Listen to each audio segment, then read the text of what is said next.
It opens with a picture of a small child there. Unaware of anything, he was still laughing and playing, saying, "I am a mage, you magical beast. Take this, my magic." The little girl across from him happily replied, "I'm the magical beast. I'm going to eat you up, you pesky mage."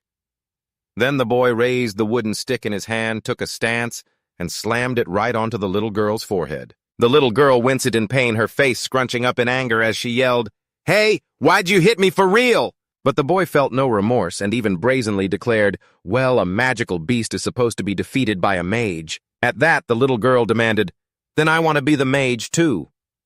He selfishly objected, "No way." The little girl still wanted to argue, "Why not?" Just then, Robert approached from behind with a gentle smile, greeting them.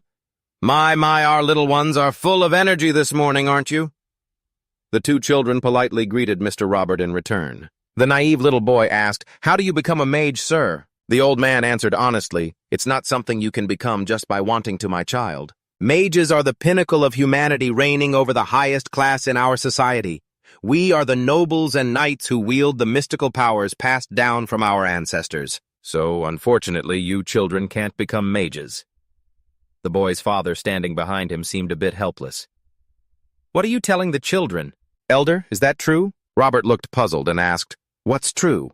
The man explained bluntly, "I heard a magical beast has appeared, sir." Robert's face grew serious as he confirmed, "That's true." This made the man anxious. "What?" Raybers quickly explained. "Last night, Rob said he saw it at the village entrance. Its whole body was covered in pitch-black shadows. He said it was a panther as big as a house. But don't worry, the village chief has already gone to the city to hire a mage. I'm sure he'll succeed and that magical beast will be exterminated." The villagers breathed a sigh of relief. "Oh, that's wonderful news." They warned the children in the village, "Did you hear that? You kids are not to go into the forest for the time being, okay?" Raybers picked up a branch and added, "You all should be careful too. If you're not a mage, it's nearly impossible to kill a magical beast." The boy's father asked worriedly, "Does everyone in the village know, sir?" The old man stated casually, "Of course." The man asked further, "Then what about him?" Raybers looked blankly. "Who do you mean?" The man specified, "That fellow on Hizarin Hill." Up on the hill, sheep were resting. He explained to Raybers, "Tran the shepherd, sir." Tran was lying on the ground looking up at the sky, surrounded by his sheep. He thought to himself, "I'm bored to death. It's the same damn scenery day in and day out." He closed his eyes in frustration, sighing, "At this rate, I'll forget how to even talk." Suddenly, Tran heard a scolding voice, "You useless brat!" Raybers approached, leaning on his staff and chiding him. "The sun hasn't even set, and a young man like you is already lazing around, slacking off, huh?" Tran snapped back angrily, "You're blocking my sun! Move!" This enraged the old man. "You insolent punk!" he asked, exasperated. "Are you still holding a grudge about what happened back then?" Tran acted as if he didn't know what he was talking about. "What old story?" "You mean the one where after my mother died, you tried to sneakily make the flock common property?" His blunt accusation made Raybers flush with embarrassment. Clearing his throat, Tran sat up and affirmed, "Yeah, if it's about that, then you're right. I'm a petty person, not nearly generous enough to share my mother's inheritance. We're not close enough to ask about each other's well-being, so if you're here for something, say it quick and get lost." Raybers shouted in anger, "Why, you little—" Tran's eyes darkened as he challenged what a Raybers reined in his emotions and warned, "A magical beast has appeared." Tran asked nonchalantly, "A magical beast?" Raybers gently stroked a sheep's head and informed him, "They say it's a panther as big as a house. Rob discovered it and is telling the villagers now." Tran remarked blandly, "Sounds like a big deal." The old man asked worriedly, "Aren't you scared? Around here you're the most likely target. I don't know what your guts are made of. Anyway, the village chief has already gone to hire a mage. You'd better be careful. I came all this way myself because I was worried about you." Suddenly, Tran cut in, "Adults are so dishonest. Why not just say you're worried about the flock, not me?" The truth hit a nerve, and the old man roared with anger, "You insolent whelp!" Tran smirked and commanded, "Hey, old man. Now that you've said your piece, Scram, your breath stinks so bad it's making my nose go deaf." And with that, Raybers had no choice but to leave seething with anger. Tran's eyes froze. Magical beasts. That's what they call creatures that possess the mystical power of mana. If humans have mages, then beasts have magical beasts. A mage would come all the way to a rural village like this because of a magical beast, so I'm finally going to see a mage in person. But a mage hired by the chief of some backwater village probably isn't the real deal. He grinned and added, "Still, I want to see for myself. I wonder how strong they are," Tran thought to himself. Then suddenly he smelled something. Turan's eyes widened. He recognized the scent. It was the smell of blood. As dusk began to fall, Tran walked slowly, a bit dazed. "I'm sure it was this way." Suddenly he realized something. Tran stopped in his tracks, his gaze fixed on one spot, his expression blank. He had found Rabos's body on the ground. "You told me to be careful, Rabos," he said nonchalantly. "But you went and kicked the bucket first, huh?" A part of him was shocked to think the smell of blood was coming from old man Rabos. Tran began to analyze the wound. This wasn't caused by a normal wild animal. It had to be a magical beast. Then at that very moment, Tran looked up in astonishment. He saw a towering monster beside him striding toward him, yet he just stood there, unfazed. The panther-like monster emerged, staring intently at Tran. Down in the village, a curious boy asked, "Are magical beasts really strong? Dad can't even grown-ups beat them." The adult quickly replied, "Of course they're strong, son. If a normal adult like me went up against one, there wouldn't even be any bones left." The boy asked, filled with dread, "You can't beat them either, Dad." "So what's our village going to do now?" The man reassured him in a soft voice. "Don't worry. The village chief has gone to hire a mage. The mage will defeat the magical beast for us." The boy asked worriedly, "The mage won't lose, right? He'll teach that magical beast a lesson, won't he?" The man nodded confidently. "Of course. They are great figures born with magical powers. They can kill a magical beast with a single word." Tran glanced at the monster beside him, his lips barely moving. "Die!" The panther monster was sent flying, but it wasn't dead. It only bared its fangs and growled. A powerful aura radiated from Tran. He casually wondered to himself, that didn't work. As Tran stood there puzzled, the panther monster charged again. He shouted, ordering it to stop. And just like that, the monster retreated into the distance. Tran let out a faint smile. He muttered to himself, "I knew I couldn't kill it right away, but it can't even follow a simple stop command." The panther monster furiously smashed a boulder beside it, grinding its teeth in anger as it stared at Tran. He didn't just stand there this time. He crouched down slightly. Tran let out a sharp breath, making up his mind. If that's how it's going to be. He picked up a stone in his hand. Tran pulled out a shepherd's sling, declaring, "A shepherd has to act like a shepherd." At that moment, the panther monster lunged forward. Tran commanded the stone harden and used the sling to whip it through the air. Tran's eyes reflected the image of that very stone. Then he swung the sling hard, ordering it to accelerate. Tran lifted his foot slightly, building momentum. A glint of killing intent flashed in his eyes as he shouted, "Pierce!" A powerful blast of energy shot forward, aimed directly at the panther monster. The blast struck it head-on. Fresh blood splattered everywhere. Tran's energy blast continued its powerful trajectory through the air.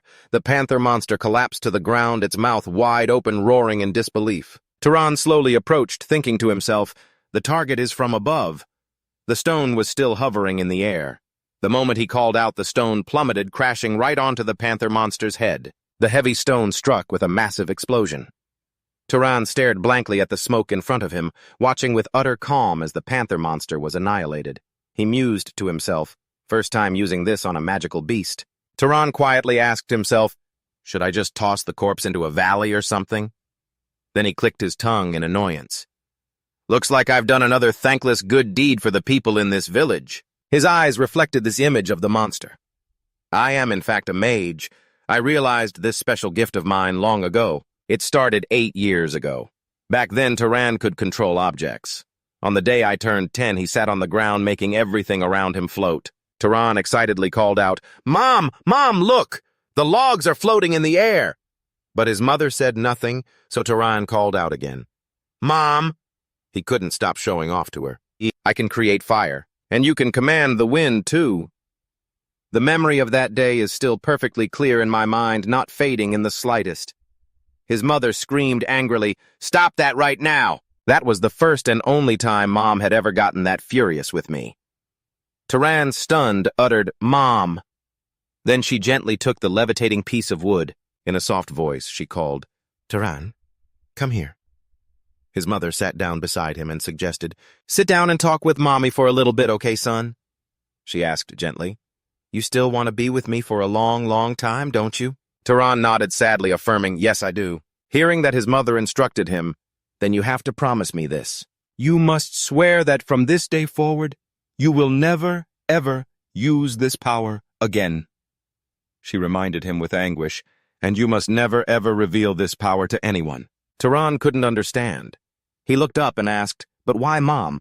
She began to explain patiently, you still remember the stories about the nobles and the knights, don't you? He answered innocently, yes, I remember. Tran began to recite to his mother, they call people who possess this power mages, whether they are nobles or knights. However, the true nature of nobles and knights, I say, are two completely different extremes. The nobles are descendants of the divine Freon people gods who descended to save humanity in ancient times. As for the knights, they are actually the descendants of those nobles. But our bloodline has been mixed with that of mortals. After hearing this, she praised him. That's right, you still remember it very well. Then his mother began to explain, that is the reason why the world must draw a clear line between nobles and knights even though both are mages. I will explain to you why you are forbidden from ever using this power. His mother, Tran, revealed a shocking secret to him. It's because you inherited that power from your father, a knight. And behind this village's walls lie countless treacherous nobles. Those nobles look down on knights as if they were nothing more than their slaves. She looked directly into her son's innocent face and warned him, that's why you must remember what I'm telling you. Etch it into your very soul. Absolutely no one can ever know that you are a mage. His mother, Tran, asked softly, can you promise me that, to this day, 8 long years have passed since then, and I have always kept the vow I made to my mother. That promise will never be broken. I have no desire to expose myself as a mage, nor do I have any intention of leaving this mountain and joining the outside world. Tran's eyes slowly opened. Suddenly, a furious pounding came from the door along with a shout. Tran, get your ass out here! He slowly went and opened the door. A group of men with furious faces stared at him. After hearing them out, Tran yawned wearily. So what you're trying to say is, he asked nonchalantly, that I'm the one who murdered Rebus. They immediately grabbed him by the collar. Exactly, you shameless bastard, the man raged. You killed old man Rebus and then threw his body out to be eaten by monsters, didn't you? After hearing their accusation, he just stood there silently. After a moment of silence, Tran spoke. I see now why you're all trying to pin this on me. Hearing this, they were stunned. What? Tran answered bluntly. The oldest man in the village dies a lonely death instead of some able-bodied men who are just too cowardly to face the monsters yourselves. I can see why. You all saw this as the perfect way out, he said with a smirk. It's such an easy way to shirk your responsibility and dump it all on me. Tran simply leaned back slightly, easily dodging the blow. Magic really is convenient, he thought to himself. As long as I desire something strongly enough, it instantly becomes reality. The only price is a bit of mana. Tran whispered, fall. And just like that, the man in front of him tripped and fell flat on his face. I don't need to conjure a single flame. Just a little push like this is all it takes. To make it look natural, not too obvious. Just enough so they don't die. I'll use pressure to subdue them. As he thought this, Tran executed a series of professional-looking moves. Wooden clubs went flying into the air. And just like that, for 8 long years, I have successfully hidden the fact that I am a mage after taking care of them. Tran casually dusted off his hands. He sighed. You all should have saved that energy for Mr. Rebus's funeral. Then he turned to the women. Are you here to cause trouble too? The girl quickly shook her head. No, we came to see you, Tran. He fell silent for a moment, then said, Get these idiots off my mountain. Tran went back inside and took off his shirt. The town below is going to be in an uproar over this, he thought. They'll probably use it as an excuse to push down my prices. Every time I go down there, to trade, fine by me. I'll just have to teach them another lesson. Until I get a fair price, that is. With that thought, Tran sighed in relief. I already gave them a beating they won't forget. They probably won't dare come back again. Suddenly, he heard another knock at the door. Annoyed, he muttered, Again are these people crazy. The knocking outside continued. Tran stormed to the door and yelled, Who is it? Do you really want another? But he stopped short when he saw the tall man standing before him. Tran asked cautiously, "And who might you be, sir?" The man looked flustered. "My sincerest apologies. I was hoping I might ask for a small favor for my journey. But it seems I've come at a rather bad time, haven't I?" Tran looked up at him thinking. A group of travelers. Then he spoke. "Not at all. Please forgive me. We just had some uninvited guests. They were causing a bit of a ruckus is all. Mother taught me the rules of etiquette." Tran wondered, but is this polite enough? I've never had a proper conversation with anyone from this town. This backwater town before, so this feels incredibly strange. Still, for a group of armed travelers to show up in a dull town like this. Finally, Tran spoke up. "If you're looking for a place to rest..." He let out a sigh, then said, "Please come in." A table full of food was laid out. Tran said apologetically, "My family isn't exactly well off, and so I'm afraid I don't have any fine cuisine to offer." While eating, the man Keon replied, "Nonsense, this is a magnificent feast. In any case, you've taken me a bit by surprise. Have you really never met any travelers from distant lands before?" Tran calmly confirmed that was correct. "I was born and raised right here on this hill. I've been a shepherd my whole life, and it's rare for this tiny town to have any tourists." While drinking, his eyes suddenly froze. Tran also raised his cup and drained it. Suddenly, Keon exclaimed with interest, "How fascinating." Utterly bewildered, he turned and asked, "Huh?" The man bowed his head and slowly explained, "For someone who grew up here, as a shepherd, you are incredibly well-versed in polite etiquette. Your parents must have raised you very strictly, haven't they?" Tran answered honestly, "I learned those things from my mother, but she passed away a few years ago from a serious illness." Keon exclaimed cheerfully, "She raised a son as praiseworthy as you, so I'm certain that she is now resting peacefully with the gods in their heavenly palace. I want to sincerely thank you one more time." Tran replied calmly, "I'm only living as my mother taught me." Then he asked curiously, "But what brings you to this remote countryside, sir?" Keon smiled and replied, "I've been commissioned to handle a small matter." Tran asked, slightly surprised, "A small matter?" Then the man explained, "They're looking for someone capable of eliminating that Black Panther monster. I am a mage." Hearing this, Tran's face also froze. He spoke softly, "Then you must be the mage our village elder mentioned." The man casually admitted, "That would be me, and now..." "May I be so bold as to ask you a question?" Tran answered quickly, "Please go ahead." Keon began to probe. "I can clearly sense the presence of a monster in this area. And yet I don't see a trace of any ferocious creatures around. What's even stranger is that you clearly know about the village elder and that monster, and yet you're strangely calm. You have no intention of running or hiding. If that monster targets humans, its target could very well be you. Aren't you afraid at all?" "You seem formidably brave for a shepherd who's never set foot outside this town, don't you think?" "Who are you really?" An answer was uttered, "A mage." Back in the past, a young Tran naively asked his mother, "Mom, why can't I let people know I'm a mage?" "So, who are you anyway?" An answer came out, "A mage." Back in the past, Tran naively asked his mother, "Why can't I let people know I'm a mage?" "Huh," his mother replied worriedly, "It's because of those wretched nobles out there." He asked again, still curious, "Wretched nobles, Mom?" She explained sadly, "If nobles are just shepherds like us, then their knights are no different than the dogs those nobles keep in their homes. They might treat you with love like a family member, but they're ready to sell you off or turn you into a scapegoat whenever they see fit. I never want my son to live a life like that, Tran. You want to stay with me too, don't you?" "Right," Tran replied innocently. "Yes, ma'am." Then she warned him, "So remember this. No one can know that my son is a mage, especially not other mages. If they sniff you out, they will tear us apart and turn you into one of their hunting dogs.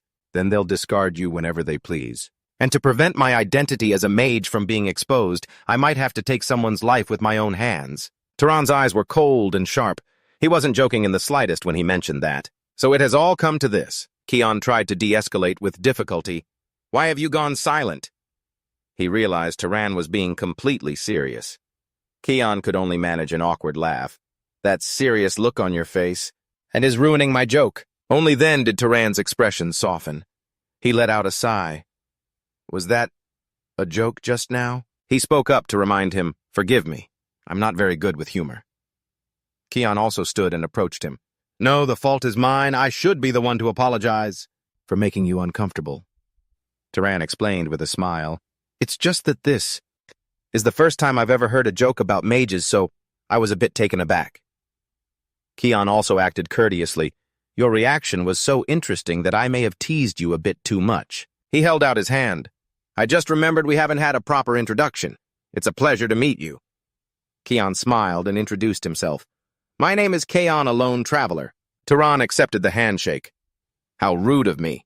I should have been the one to introduce myself first. He smiled. My name is Tran, an ordinary shepherd. The two of them sat down at the table to eat and began to chat warmly. Tran mentioned, I just turned 18 this year. Keon replied, and I have reached the age of 75. Hearing this, Tran was surprised. You look much more robust and younger than your actual age. Keon explained without hesitation, mages tend to have a slower aging process. Slow, and they have a longer lifespans than normal people. Tran asked curiously, what made someone like you choose the life of a wanderer? The question made Keon nostalgic. I decided to leave after 65 years of service to the Arabian family, he recounted in these twilight years of mine. A man just wants to be free to roam unbound by anything. Tran thought to himself, that sounds like such a free-spirited and romantic ideal. Their conversation went on and on. It made Tran feel warm, enjoying such a pleasant discussion. Keon also laughed cheerfully the whole time.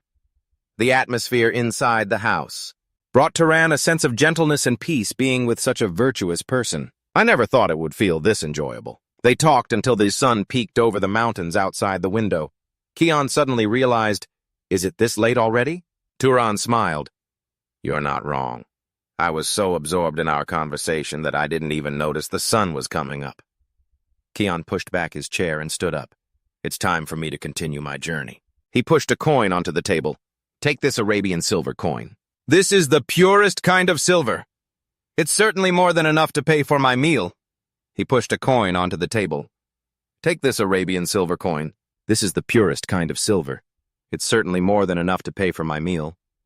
Before leaving, he looked back wistfully. Who knows, maybe we'll come back here a few more times to bother you for a meal, eh? The sky gradually brightened over the hills behind the town.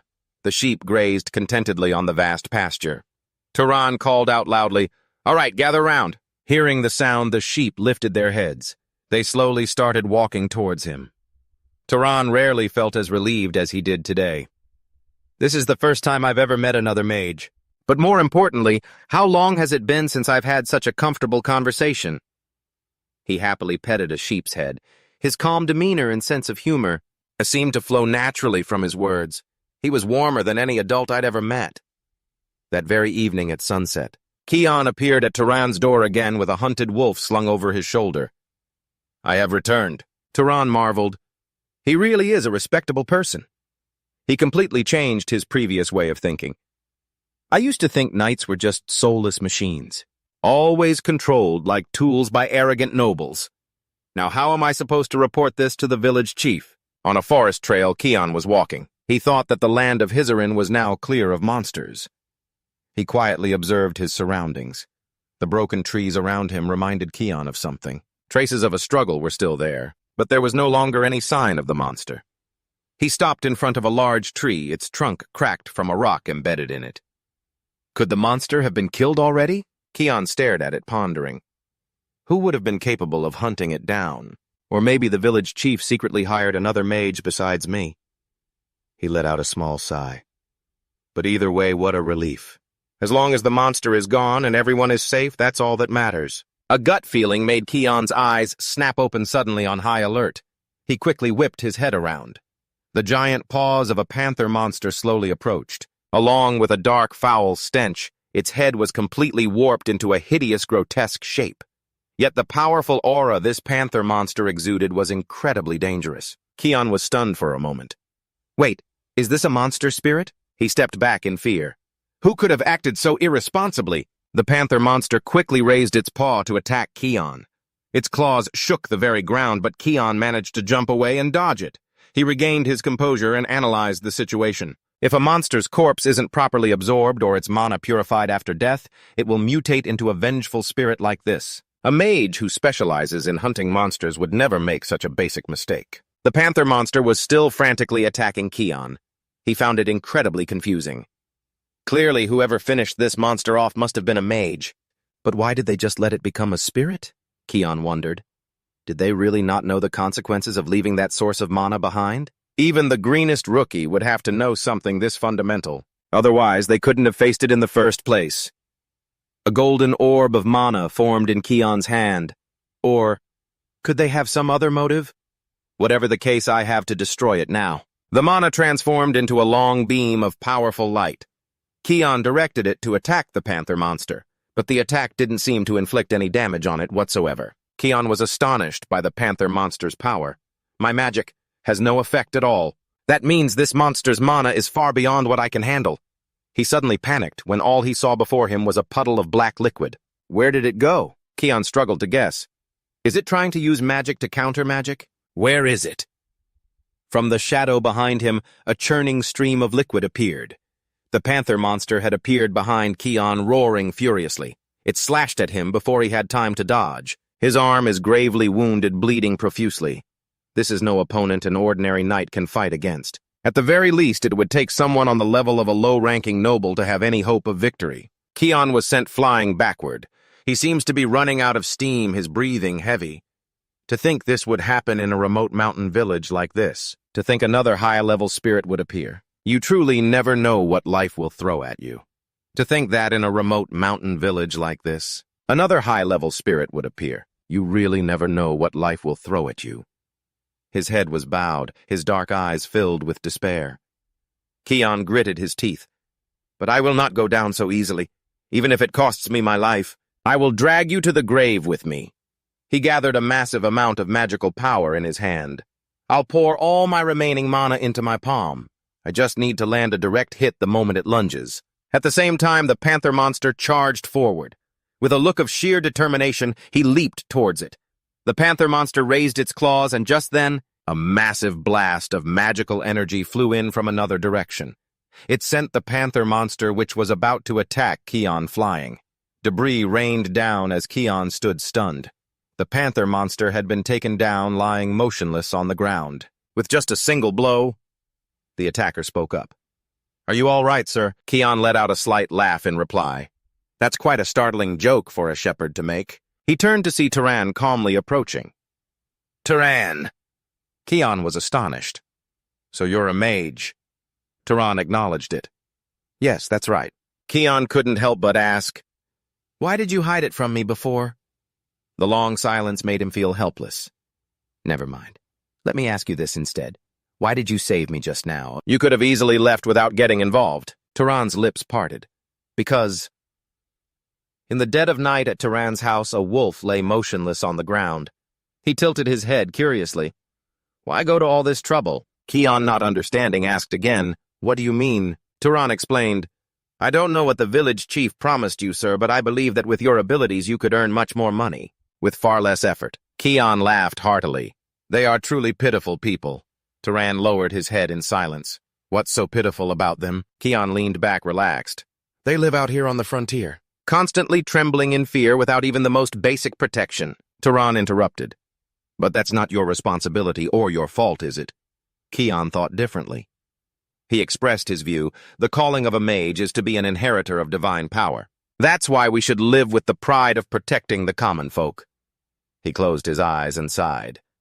Perhaps not every mage shares my ideals. Everyone has their own thoughts and their own path to walk.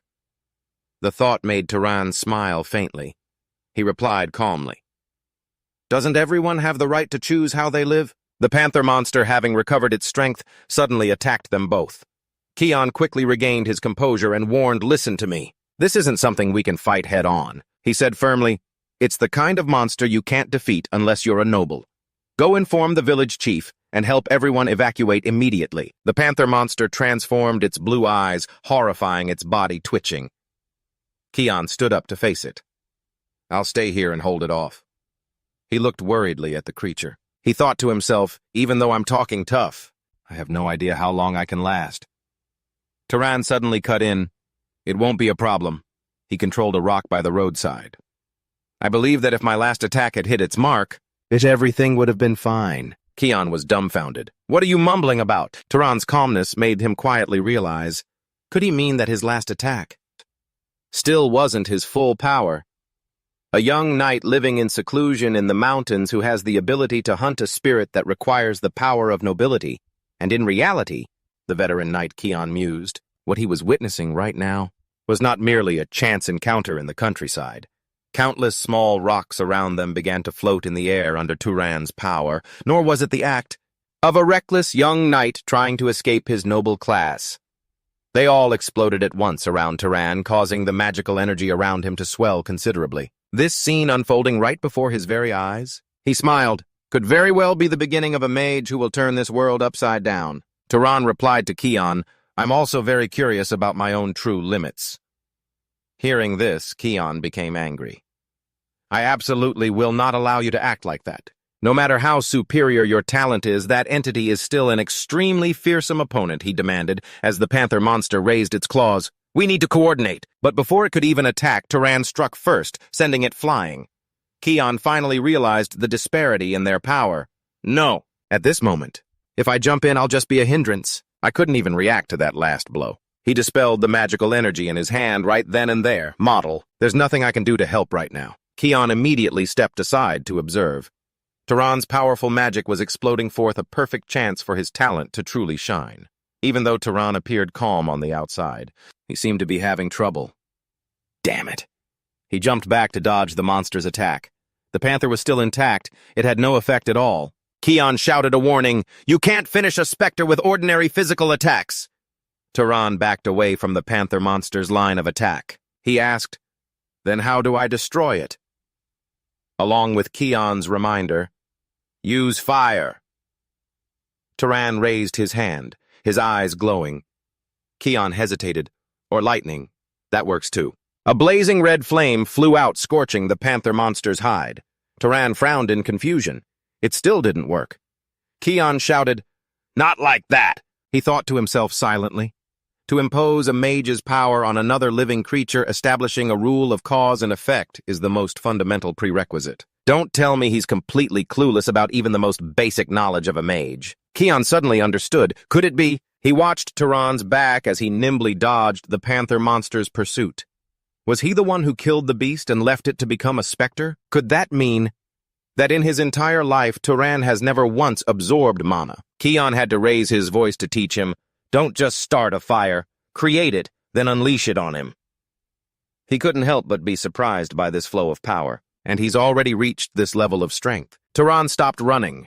He channeled his magic, and a blazing red flame appeared in his hand. Keon watched from the side.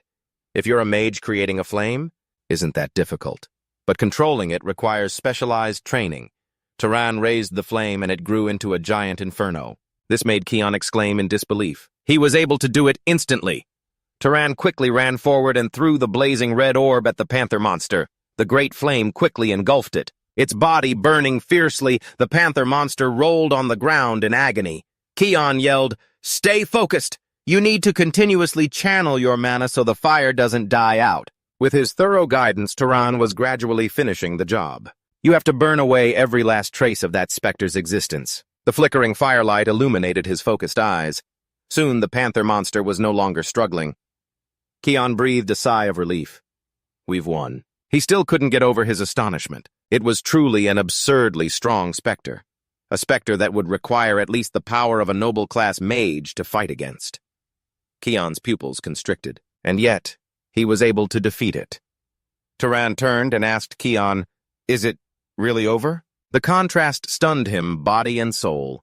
A shepherd living high in the mountains could perform such a miracle. Keon walked closer. If you don't want to face another spectre, you should absorb its mana first. How do I do that? Tran asked, confused. Keon instructed, Imagine you are drawing something deep inside your body. Tran raised his hand. All right. His eyes were closed tight. A large stream of mana flowed out from the panther monster's body. It gathered under Tran's hand, then entered him. His eyes also lit up with the panther monster's power. At that moment, Tran could feel it in all of his veins, the searing mana flowing through his body. The novelty of it shocked him. Keon smiled and explained, You'll feel a certain special kind of pleasure from it. Even seeing it with my own eyes, I still find it hard to believe, he asked again. Is this really the first time you've ever absorbed mana? Tran clenched his fist. Yes. Keon watched his back, thinking. After the first awakening, one's mana pool grows over the years. The best way to increase power is to kill all monsters or other mages and take their mana. He calculated, but this was Tran's first time absorbing mana, and yet he possesses such control over magic to such a masterful degree. This proves his innate potential is on a completely different level. Keon finally realized it. This means this young man is... He spoke up, Tran. He looked up. What is it? Keon bowed formally. I have been incredibly rude to you. May I be so bold as to ask which noble house you belong to? Tran hesitated. Keon replied with deep reverence, yes. Tran glanced at the bloody arm and reminded him, you should clean the blood off yourself first. After they returned, Keon had also bandaged the wound. He repeated himself once more. Please forgive my disrespect, forcing a person of your noble stature to involve himself in such matters. I can only offer my sincerest apologies, Tran answered angrily. I've told you many times I'm not anyone noble, I'm just a shepherd. I don't even know who my father is. He frowned. So please stop acting like that. Keon had no choice but to concede. Very well. All right, don't look at me like that. He wondered, but why would a mage as powerful as you choose to be a shepherd? I don't mean to look down on you, but that line of work seems completely worthy of you at all. Tran recalled that it was his mother's wish. She had instructed him to live this way, until the day she passed away. Keon mused quietly. Your mother's wish, you say? Tran repeated his mother's warning. Down at the foot of that mountain, there's nothing but cunning nobles. If they discover you're a mage, they'll just use you and then discard you, without a second thought. Keon showed his sympathy. She was a wise woman. Tran was also surprised.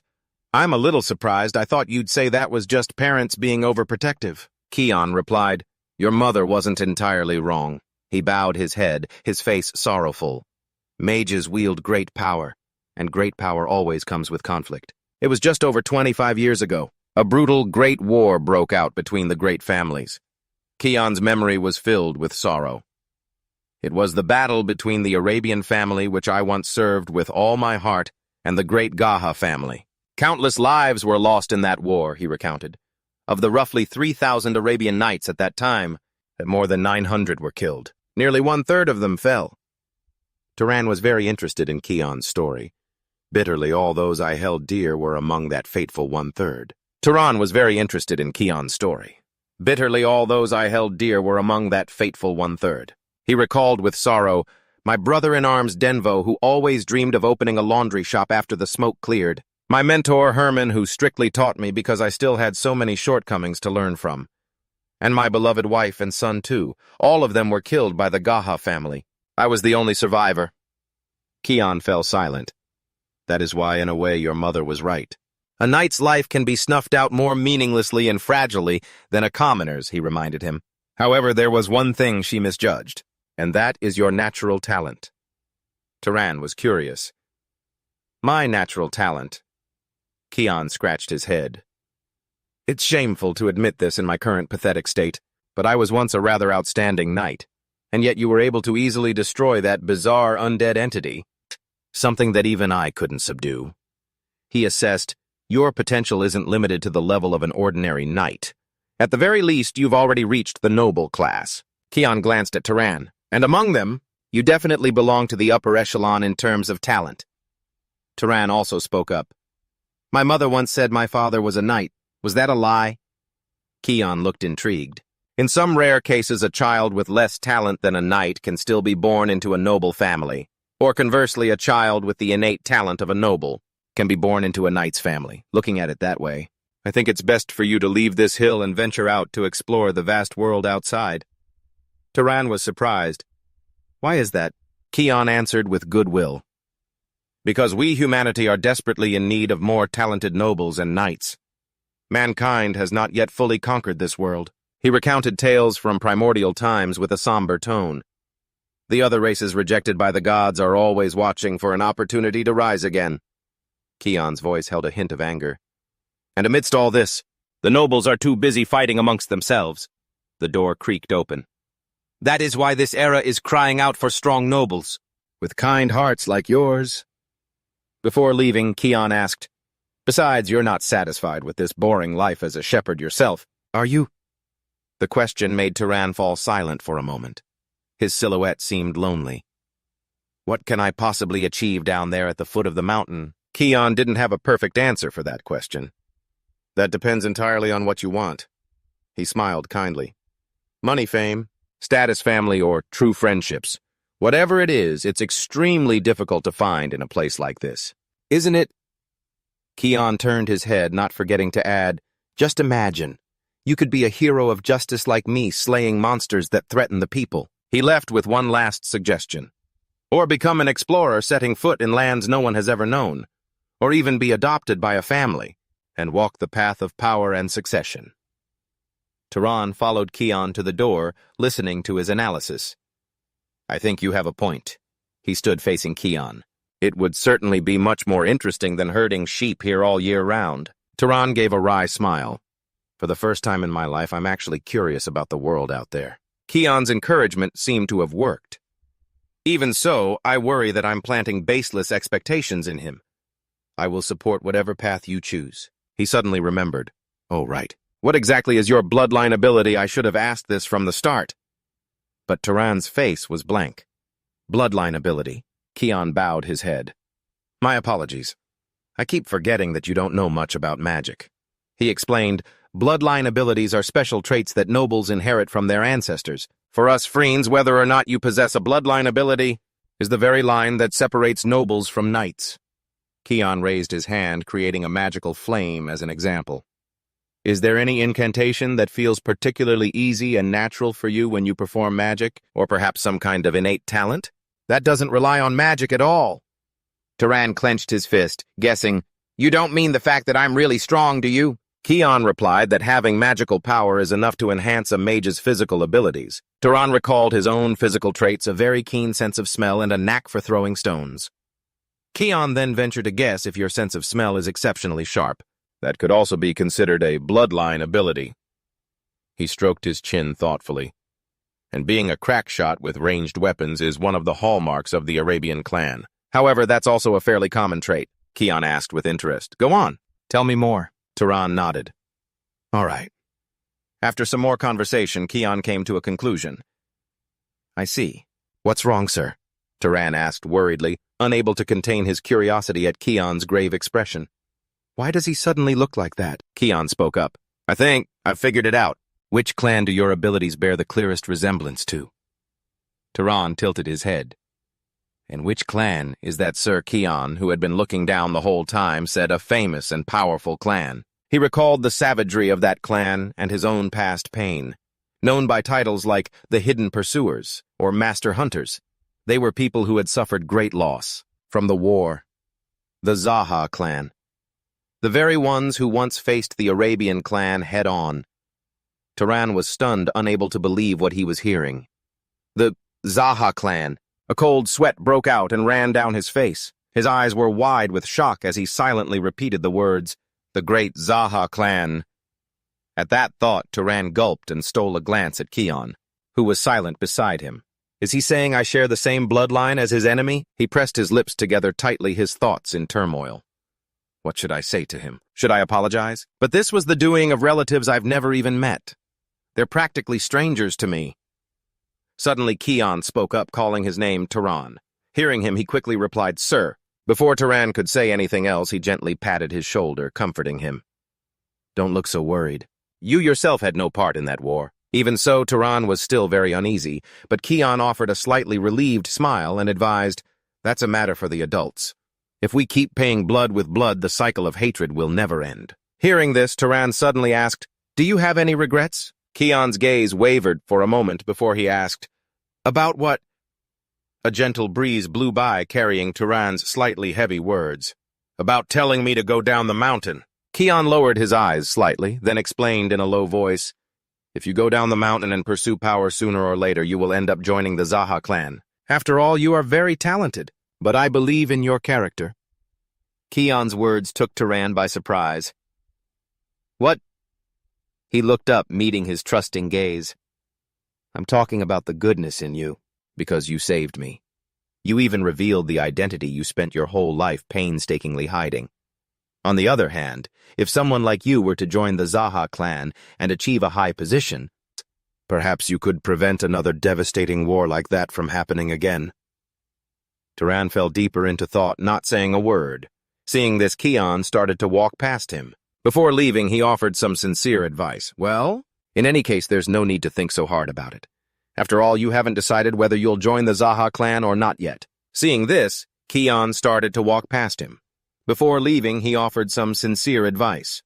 Well, in any case, there's no need to think so hard about it. After all, you haven't decided whether you'll join the Zaha clan or not yet. He smiled faintly and turned his head to look at Keon. I want to try going down the mountain. Hearing that, he laughed, satisfied. It's good that you're thinking that way.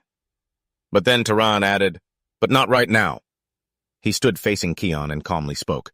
I'll go down the mountain after your wounds have fully healed. His words moved Keon greatly. How kind of you. I only have a few scratches. You really are a good person. A while later, inside the warm wooden house, Keon explained with a serious face and a deep voice, to use magic, you must have mana. That's why mana is often called the master key.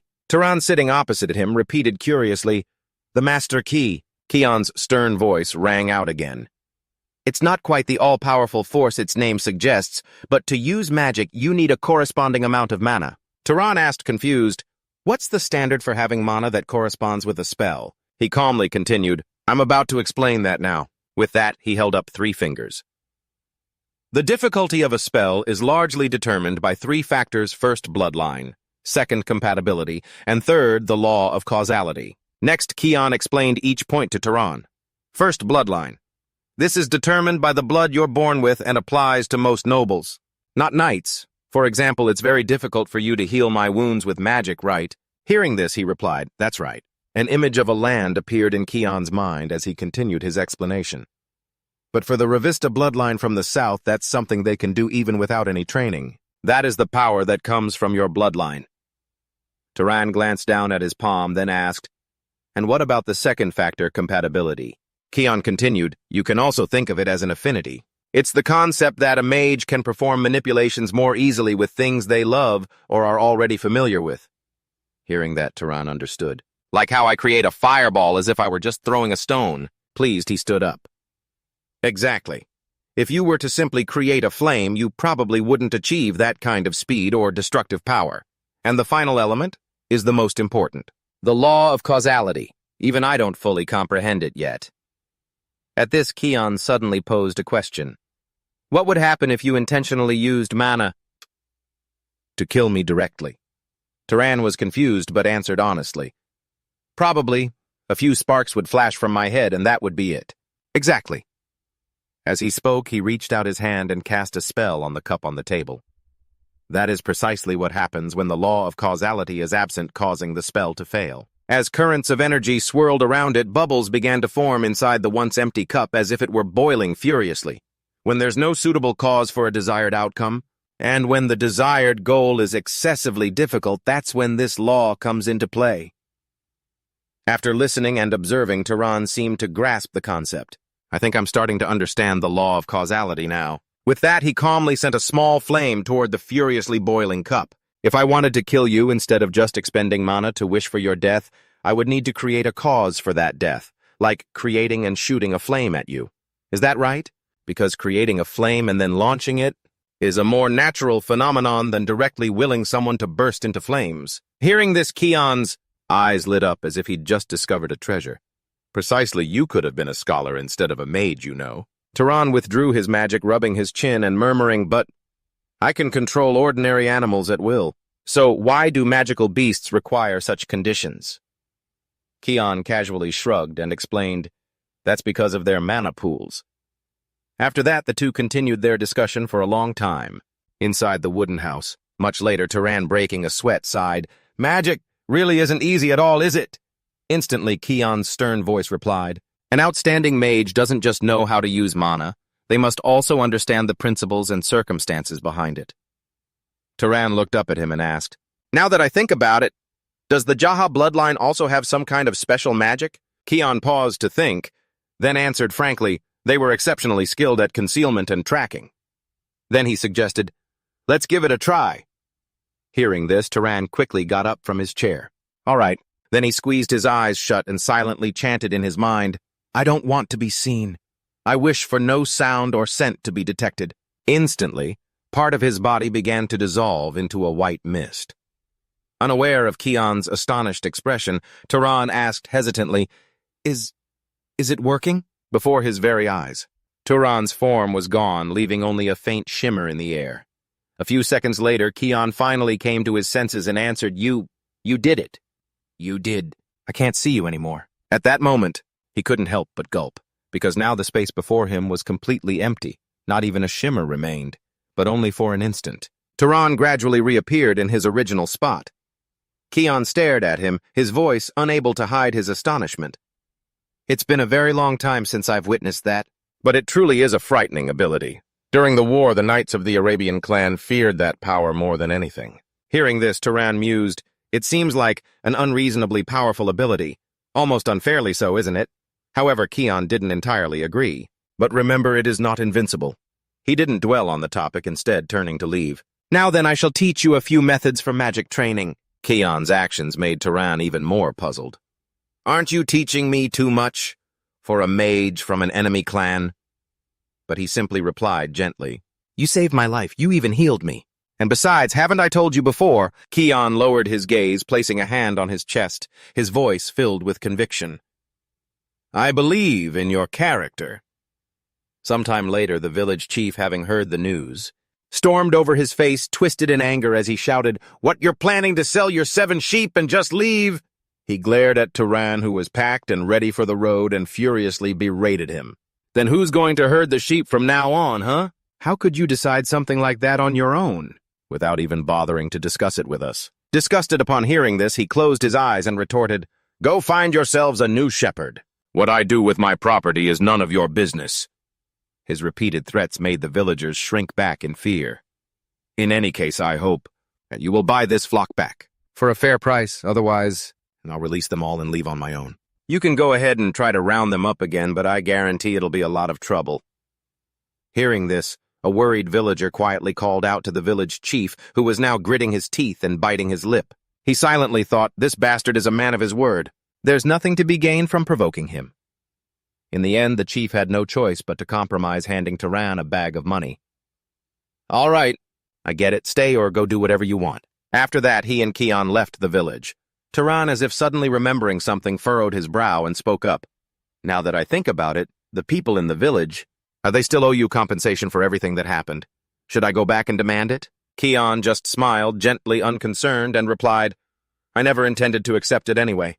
Besides, you're the one who caught the magical beast, aren't you? Hearing that, Tran didn't press the matter. All right, then. Well then, now. Tran paused, looking at the 2 diverging paths before them, then continued, It seems this is where we part ways. Before leaving, Keon glanced at him regretfully. I'm sorry for turning down your offer to travel together. I feel more comfortable as a lone traveler. Tran also gave a relaxed smile. Don't worry about it. Thank you, sir, for everything. He closed his eyes and softly bid farewell. Take care, Tran. Tran smiled brightly and promised, Yes, I hope we can meet again with smiles on our faces. And so the boy stood there watching Keon's figure fade into the distance. For a very long time, it wasn't until much later that he realized why he'd been so uncomfortable with the old man speaking to him so formally. Although he had never lacked his mother's love deep down, the boy had always yearned for the figure of a father, someone who could be an ideal role model for the capable man he would one day become. Time passed. Someone's messy footprints stretched across the sand. All around was a desolate, empty desert. The only sound was the wind whistling through giant rock formations. In the distance, a hooded figure was slowly approaching. That person was none other than Tran. Suddenly, his eyes widened as if he had just spotted something. Not far from Tran, a group of people was slowly walking toward him. Is that a merchant caravan traveling from village to village? Tran couldn't help but rejoice inwardly. This is great. Quickly, he walked up and stood in front of them. I'll just go ask them for directions. Seeing this, the leader spoke up, questioning him.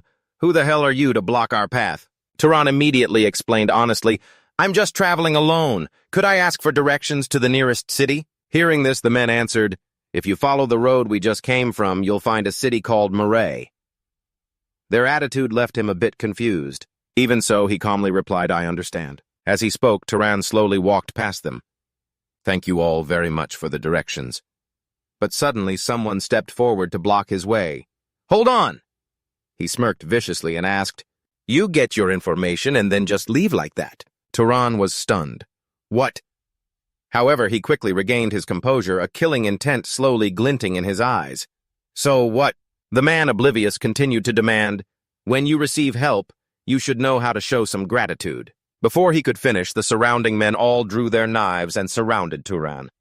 First, drop that bulging pouch of yours. He glanced around and immediately understood the situation. Highwaymen. The man who had stopped him spoke arrogantly. So, what if we are... The leader, resting a long sword on his shoulder, sneered contemptuously. Just call it your own foolishness. This is abandoned land. Even if someone were to die here, it wouldn't be strange at all, right? Then he pointed the tip of his sword at Tran's throat, his voice threatening, Drop your pouch and your cloak, while we're still being nice to you. Killing you and stripping you down will get blood everywhere and take a lot more effort. But contrary to the man's expectations, Tran just spoke calmly. I see. So you're highwaymen who wouldn't even hesitate to kill. At that moment, he quickly recalled Keon's previous lesson, especially when he had understood the third element, the law of cause and effect and everything that followed.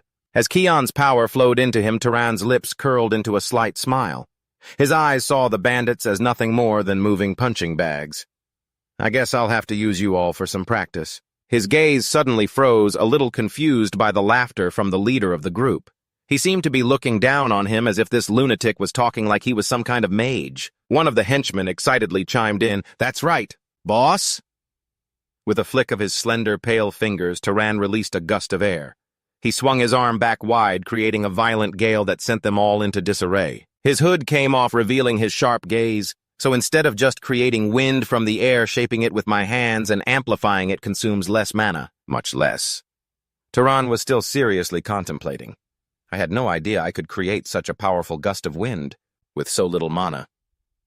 Meanwhile, as the others started to get back up, what the hell is going on? He calmly opened the cap of a water flask.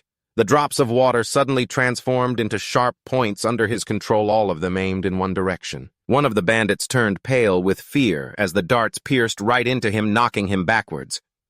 Tran opened his palm, preparing for the next attack. This magic is supposed to be more useful when there's a lot of water around. Honestly, just throwing in those rocks with my hands feels faster and stronger. The terrified bandit leader hastily begged, We didn't know you were such a powerful mage. Please find it in your heart to be merciful, and forgive us this one time. While he spoke to draw his attention, the remaining men crept up from behind. We'll hand over anything you want. So please, I beg you, be generous and spare our lives. Tran decisively lifted one leg to a moderate height. As he stomped down hard, a slash of earth erupted from behind, striking all the bandits as their leader watched. His face turned pale. No way. With a terrifying expression, Tran looked down in silence. Have they all lost their lives? His voice then came out slowly. Let me ask you something. The man cowered where he sat, answering politely. Yes, great mage, I'll answer anything you want to ask. Tran stared at him and asked bluntly, Why did you dare attack me without even having a plan? Even if I was just a lone traveler, I could have still been a mage just like I am now. The bandit leader's voice faltered. Because you bowed your head. Before he could finish, Tran's eyes widened. What? The man was still looking down, sweating profusely. Even when we used crude language, you still bowed your head and greeted us politely. So we assumed you were just some weak, ordinary person. Tran's face was cold and expressionless. Thanks a lot. That taught me an extremely useful lesson. Hearing this, the bandit leader looked up with a glimmer of hope. So, you'll keep your word and really let me go. But what he didn't expect was the drop of water transforming right above his head. The scene changes to a moment when Keon was calmly talking. Tran, from now on you're going to meet a lot of different people out there, and there is one thing I absolutely must warn you about. Tran held his packed backpack and listened intently as Keon continued. Never show any mercy to scum like those highway robbers. They are people who would never hesitate to harm others for their own monetary gain. A sharp sword rested quietly on the table. The reason I have to say this, and warn you so sternly, is because in that very moment, he had replied very seriously, I think I understand the reason. Tran now stood before the lifeless body of the bandit leader. Because a life that you spare out of weak-hearted pity could very well come back and directly harm 10 other good people around you. His face was impassive as he stood there muttering, "I've lingered here long enough." Tran carefully walked on the sand following the wheel tracks along the path where the merchants had dragged their carriage. The heavy wheel tracks cut clearly across the sandy terrain. All alone he walked following the tracks, a thought seemingly etched deep into his mind. Tran's lips were pressed into a thin line. He kept moving forward without looking back. "I've killed someone." The bandit leader's terrified face suddenly flashed in his mind. He felt guilty, but he truly couldn't just let them go so easily because of that warning. The lesson Keon taught him surfaced clearly in his mind once more.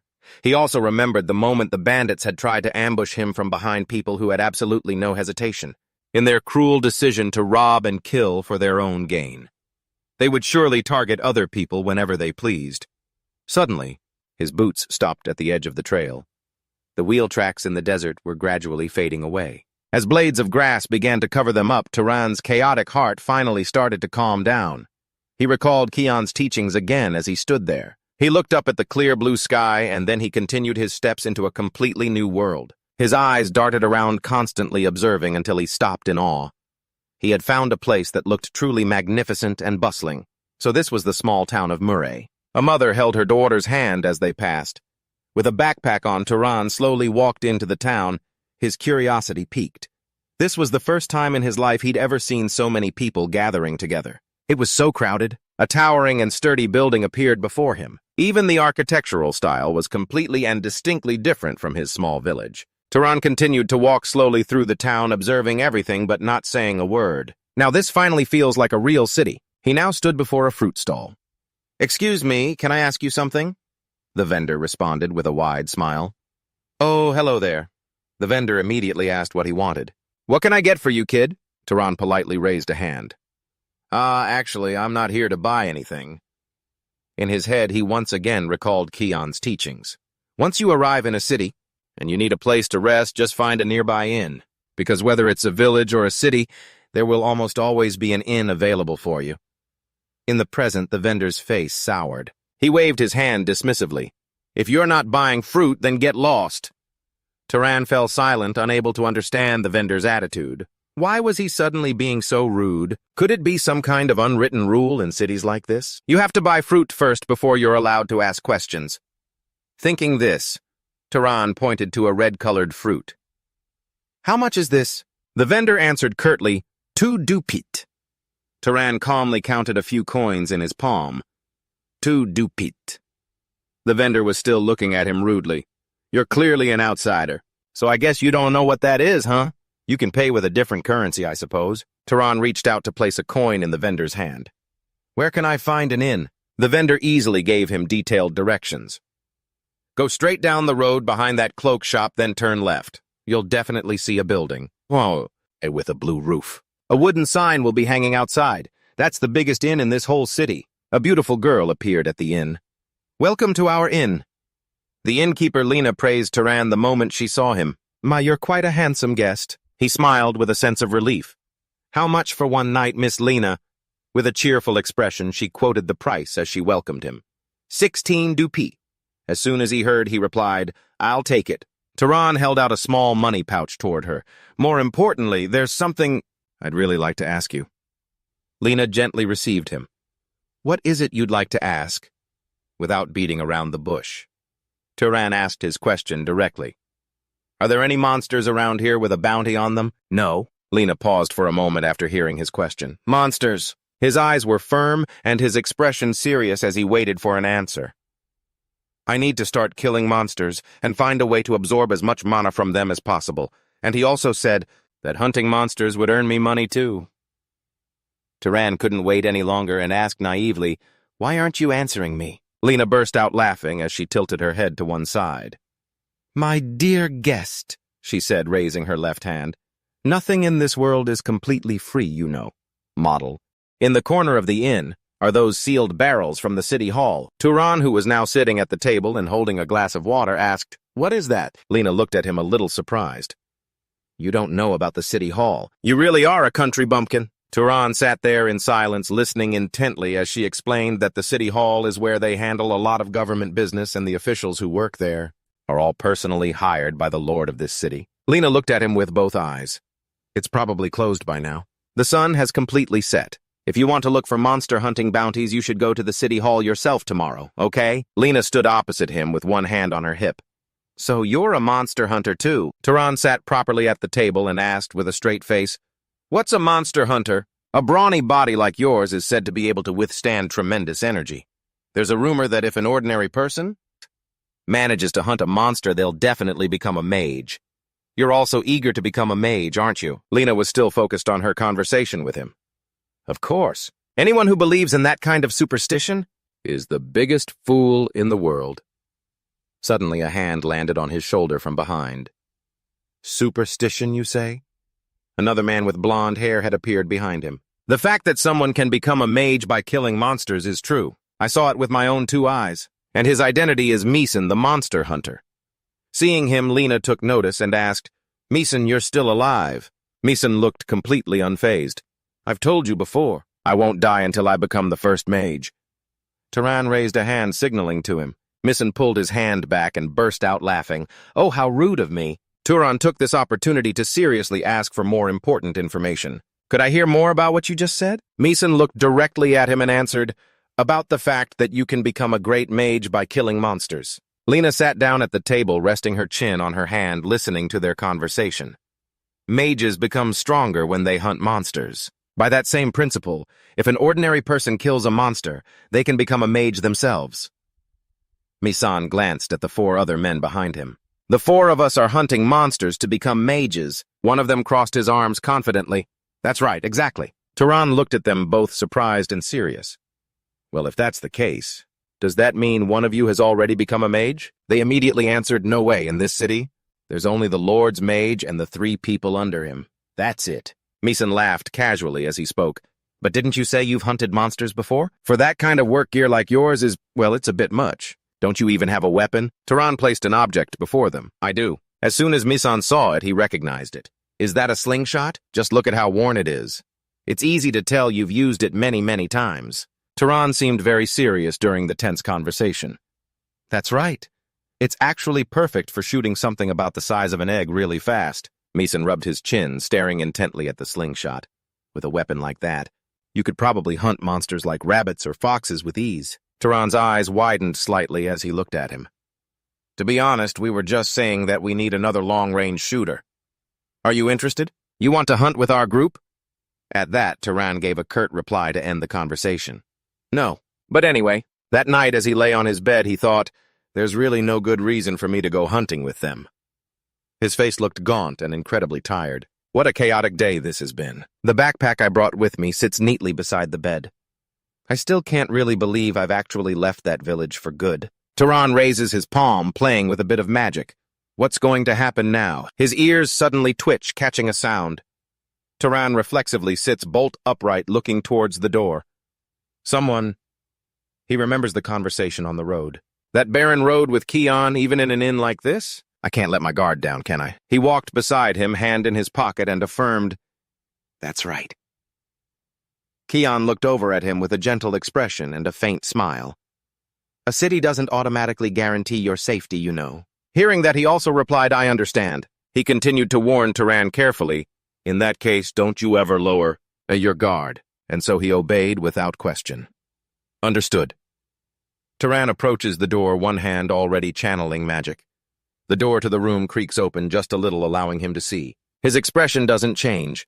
Lena appears right at the door with a smile. "Lena." She speaks softly. "Are you asleep yet?" Then she adds a little about her purpose. "I noticed this room is quite cold, so I wanted to warm it up for you." Hearing this, Tran is a little surprised. "What?" Lena puts on a flirtatious expression as she looks at him, her hand fidgeting with the bow on her chest. She says, "What are you trying to imply?" She's still standing, bashfully hesitating right in front of the room. "I mean it literally, of course." Tran stands with his feet apart, still not understanding. "Literally how?" Lena begins her advance, walking closer to him. "For a small fee, I'll do anything you want." Tran, still clear-headed, refuses firmly. "What if there's nothing I want?" She deliberately presses her seductive body close, teasing him. Don't lie. I can tell just by looking at your face. Unexpectedly, Tran shuts his eyes tightly, his face as serene as the Buddha's. Lena is so surprised she's speechless, just staring wide-eyed. Keon's incredibly stern and angry face appears in his mind. You must not. Tran stands still, looking at the man's expression, completely baffled. Always be careful with the waitresses at inns and with prostitutes because most of them carry venereal diseases. His face is very serious as he listens to the man's instructions. We may have good resistance to diseases, so we're fine. But if you slip up, you could pass the disease to another woman you're with. Don't let your lust lead you into doing something you'll regret later. Lena's face is now red with anger. She stomps down the stairs in a huff. The city isn't easy, is it? From the incident at the fruit stall to Lena. Tran goes back to lying on his side on the bed. You have to pay for even the smallest bit of information or a little story. This city really is a cold place. His eyes dart toward a sound. Sir, I have a question. One of Misan's underlings walking behind him speaks up. Why did you want to invite that guy to come with us? Honestly, he doesn't look very useful. Tran musters a faint smile, but his expression looks incredibly sad. Yeah, you're right. And his tone. It's so defiant, like a prey animal facing a predator. But suddenly his eyes widen upon hearing Misan's voice. Looking at him reminds me of my younger days, seeing him go, hunting with a weapon like that. I'm honestly worried. Misan walks on, smiling kindly. With me around, he might just live a little longer. Beast hunter Misan. The underlings can only accept it. The boss is just too kind-hearted. Hearing that, a satisfied smile spreads across Tran's lips. Yeah. Tran clasps his hands behind his head and stares at the ceiling. Maybe this city isn't as cold as I thought, huh? The scene changes to the next day as sunlight shines down on the town hall. A man at the reception desk is flipping through a file. Hello, how can I help you? Tran politely and carefully approaches and asks, Sir, are you a public official here? The receptionist answers immediately, What do I look like to you? Without beating around the bush, he gets straight to the point. I've come to hunt beasts. The receptionist tilts his head a little surprised. Beasts, Keon and his gentle words, once again appear in his mind. Life won't be kind to you. Back then he had asked why. The man was sitting on a rock, stroking the wool of some sheep. Because conversely, there's no reason for it to be kind to you. If you want others to treat you well, it's simple. The man at the reception desk hands Tran a piece of paper. As soon as he takes it, he is warned, Don't take that outside, you hear? Return it when you're done. Tran looks at the ugly drawing of a black crow on the paper. Is this the monster? The man replies curtly. What, you think it's a cat? The man at the reception desk continues to flip through other documents in his hand. It's unlikely, but if you do kill the monster, bring it into the city. Because if a mage doesn't retrieve the magic from it, it'll turn into an undead. He continues to warn him carefully. If you kill a monster and leave the body according to city law, you'll be severely punished. At worst, it's the death penalty. Tran listens intently while examining the paper. I know. The image of fierce, deformed monsters flashes in his mind. I know what happens if a monster turns into an undead. I can't make the same mistake again. Tran intentionally asked, So don't the knights hunt monsters? The man didn't even bother looking up from his writing. You think they have that much free time? He slid a paper with information about the crow across the desk. A knight's role is to maintain security within the city. Tran wanted to confirm. So I have to hunt monsters outside the city. After getting his answer, Tran turned to leave. That's a job for thugs like you. When the receptionist looked up from his pen, he realized, he's gone. Guess there'll be another corpse outside the city soon. With one eye milky white, its pupil gone amidst its jet-black feathers, a crow lay dying from a deep wound in its chest. The people at the hall stared at the sight, their faces pale. No way! The receptionist and two other men stared intently at the crow. You brought it back this fast. Tran stood silently nearby as the man asked, Did you catch it? Alone? Yes. He showed no particular expression, simply replying calmly. Tran then got straight to the point. Where do I collect the reward money? A rather plump man rushed over to the desk. Of course we have to pay him. They placed a small pouch of coins in his hand. Here you are. That must have been a lot of work. Go on home and get some rest. He took it and simply replied, "Thank you." After he left, the three of them gathered around the crow again. They discussed among themselves, "This is incredible. Its wings are still perfectly intact. To bring a crow back in this condition. Is that even possible?" The receptionist's gaze shifted as if he'd noticed something. He saw that Tran was still there. "Oh, you haven't left?" Tran asked nonchalantly. "Are there any other monsters worth hunting?" The man broke out in a cold sweat, shocked. "What?" He was standing there completely unharmed and relaxed. "Don't tell me you can still keep hunting." A feast of delicious dishes was spread out on the table. "This is the most expensive meal on our menu, sir." Lena sighed after setting down the mountain of food. "I can't believe you hunted 30 monsters in just 3 days." To Tran, however, it seemed perfectly normal. It was nothing. Tran calmly enjoyed his meal. "You must have made a lot of money, right?" Tran opened his eyes and stated seriously, "It's not just about the money. Each time he defeated one of those small monsters, he absorbed its mana. To be precise, his main goal was the mana from the monsters. Because of that, he'd definitely grown much stronger." Tran stared intently into the palm of his hand. His mana was several times greater than when he'd met Keon. His gaze was fixed unblinking, but he could feel he was getting close to his limit. "Relying on the mana of weak monsters, it'll probably be hard to get any stronger." Tran suddenly spoke up. "Hey!" Startled Lena immediately replied, "Yes, sir." With a completely straight face, he asked, "No one stole a bite of this, did they?" Lena, standing right beside him, was sure he'd eaten every last bite himself. She tilted her head, impressed. "You're so thin, but you have a huge appetite." The inn's cook wiped the sweat from his brow with a towel. "It's been a long time since I got to prepare a meal like this. I'm so glad you enjoyed it." Tran stood up from his chair, nodding in appreciation. The food was really delicious. The man happily promised, "Next time I'll make it even better." Suddenly a hand shot out and grabbed his hood. A menacing thug appeared from behind him. "Enjoying a nice meal all by yourself, are we?"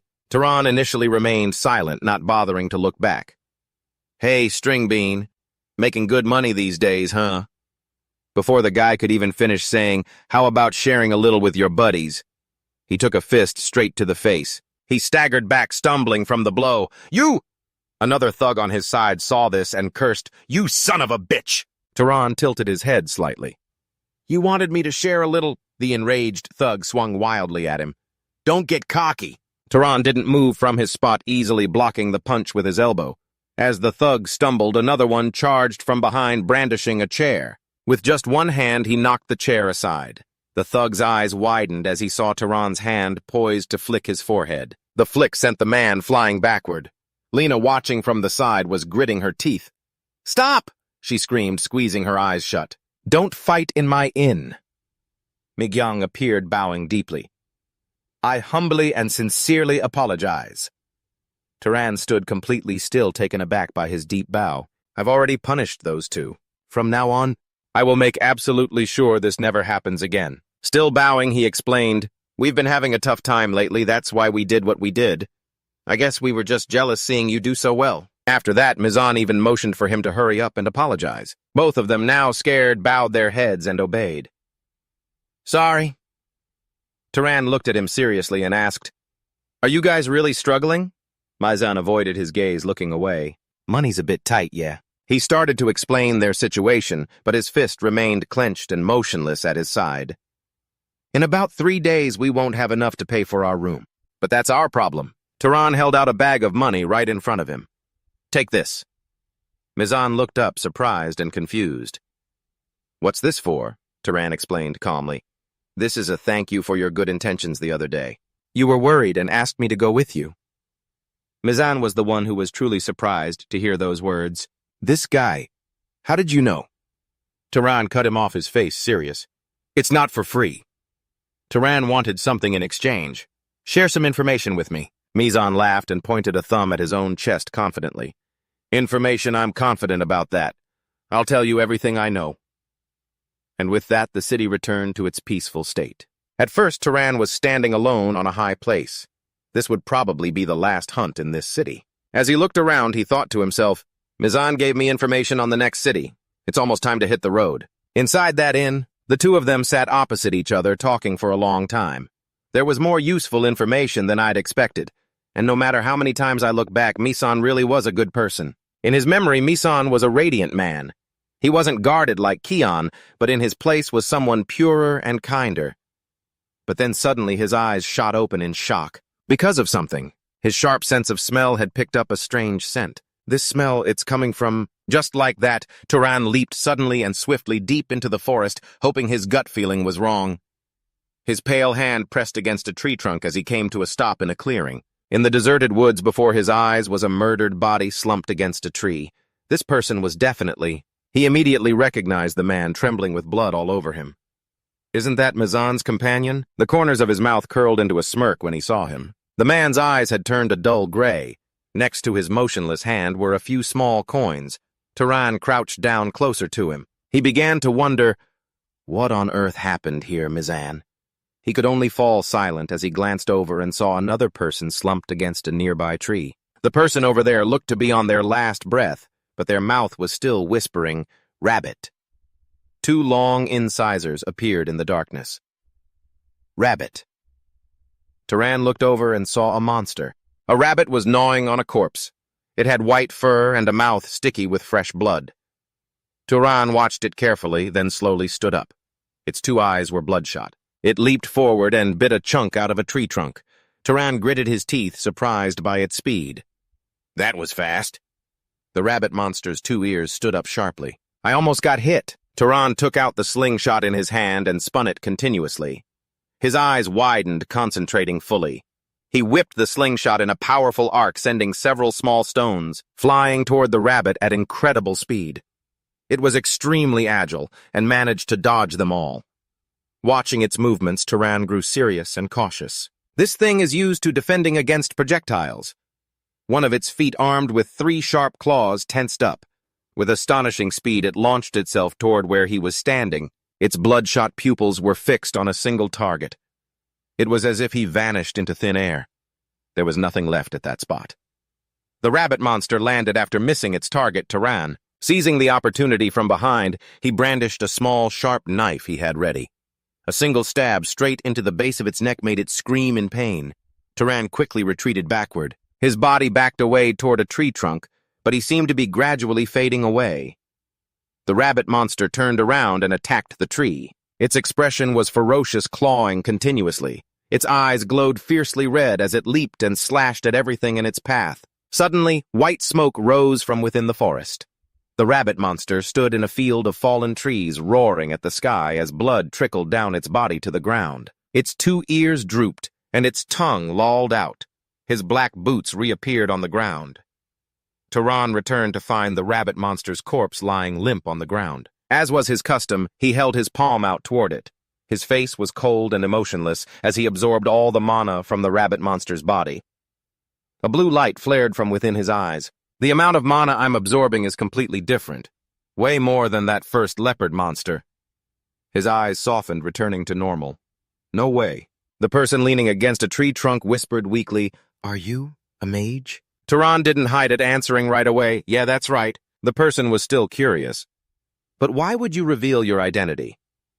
Tran didn't hide anything, and answered right away, "Yeah, that's right." The person was still curious why he would reveal his identity. And Mizan, too, was lying in a pool of blood, his 2 eyes lifeless. "Mister! Hey, mister!" A memory flashed. Tran could still remember Mizan's smiling face. Nearby, there's a big city called Orum.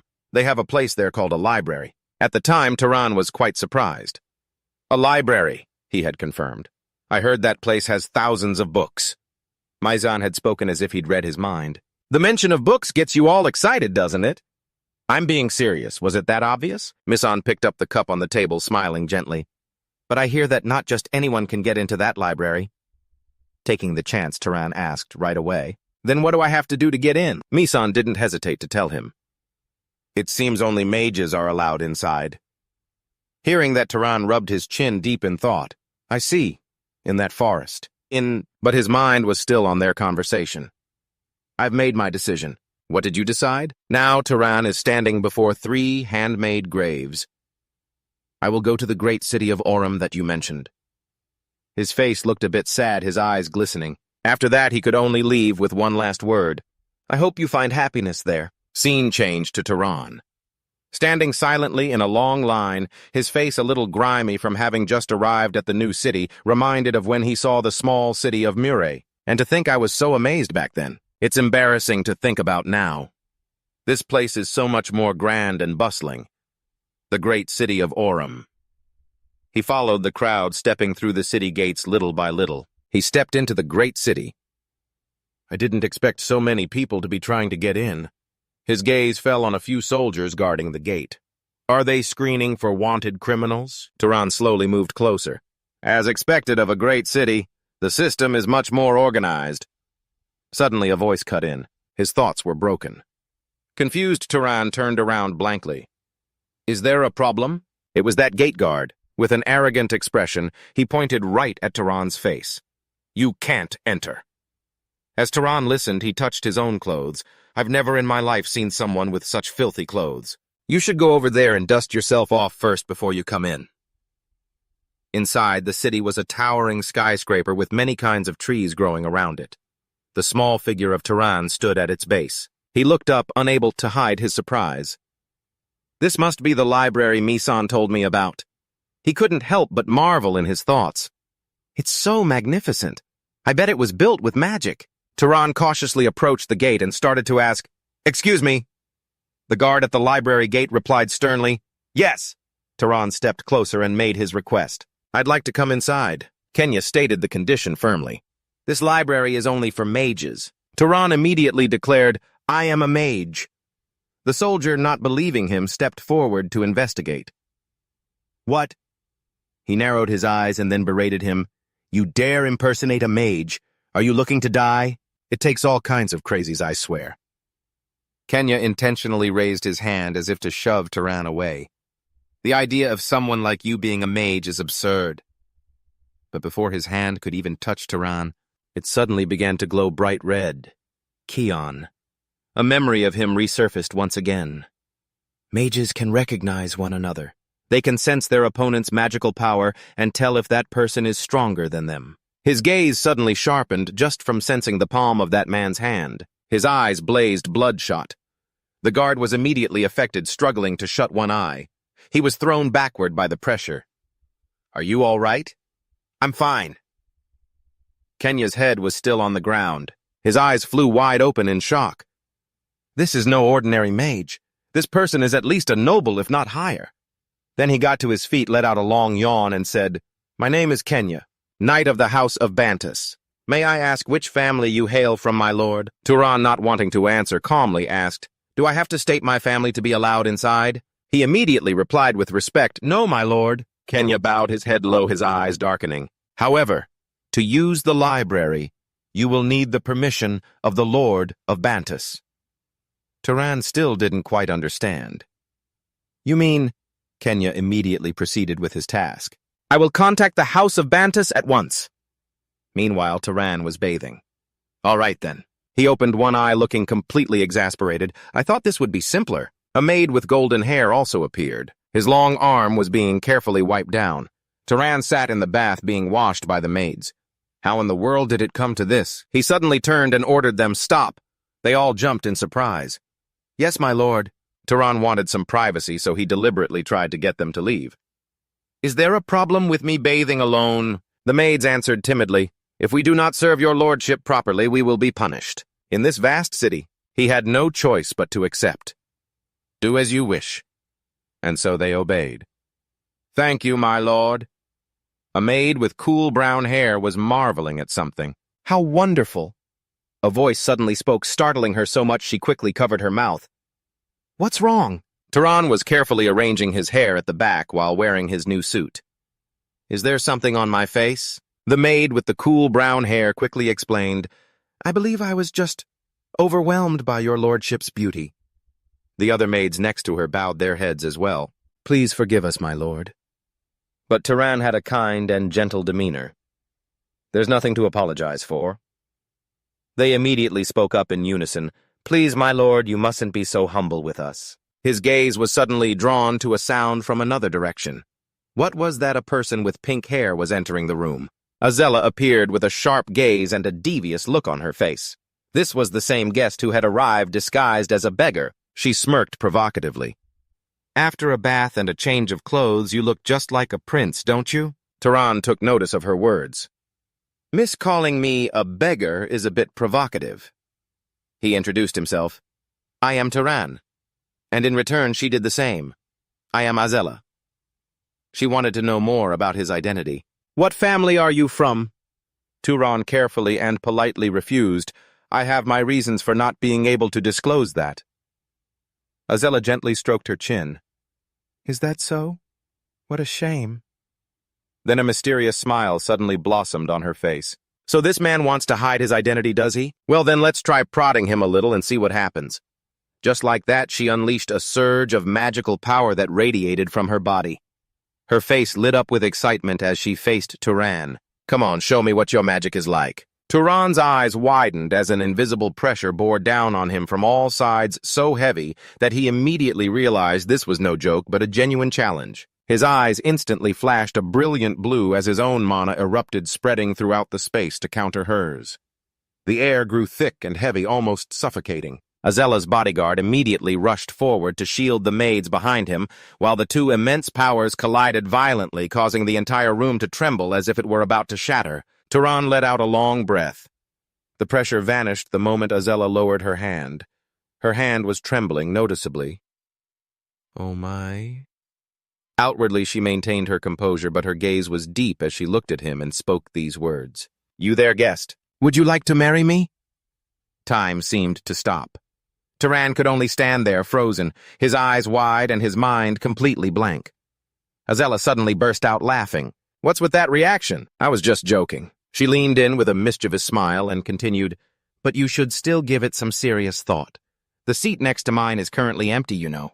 With that, she turned and left, leaving behind a sudden strange silence. Tran remained standing in the same spot, his gaze shifting down to his own hand.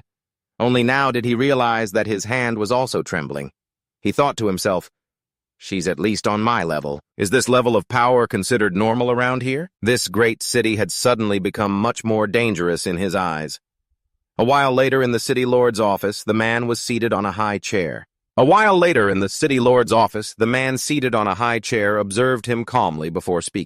Welcome, young nobleman. You must already know my name, correct? I am Jack Bento, the Lord of Orum. Tran replied concisely, I am Tran. The Lord blinked, his tone shifting slightly. Tran? How straightforward. You want to enter the library, don't you? Many people come here because of the strange rumors. So let me tell you this. Up front, inside there is no ancient forbidden magic.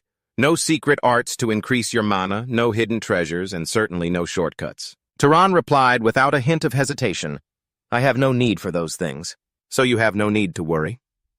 A moment of silence passed, and the Lord nodded. If you still wish to enter, I won't stop you. Besides, there's nothing in there related to my family's secrets. He glanced outside and then said, It's already late now. Rest for today and come back tomorrow, all right? Tran replied politely, I will not forget your kindness. The next day, at the tower that rose straight up as if to pierce the sky, guards respectfully moved to either side and announced, Access pass confirmed. It is our honor to welcome you to the Horizon Library. The giant doors opened, flooding the entrance with light, and for the first time since setting foot in Orum, Turan's composure shattered. His eyes widened in astonishment at a sight that far surpassed his imagination. Inside, the space defied reality with spiral staircases ascending endlessly. They were so high they nearly vanished into the clouds. Tran stood speechless for a long moment, thinking, This isn't a building. It's a monument to knowledge. Suddenly, a sweet voice rang out. It's a pleasure to meet you, Tran. He looked down to see a small girl smiling brightly at him. I'm the librarian here. By order of the Lord, I will explain the rules to you. The rules are actually quite simple. Tran stared, surprised. A child is the librarian. But the little girl continued confidently. Rule number 1, if you damage a book, you must pay for it. Second, you are not allowed to take any books outside of the library.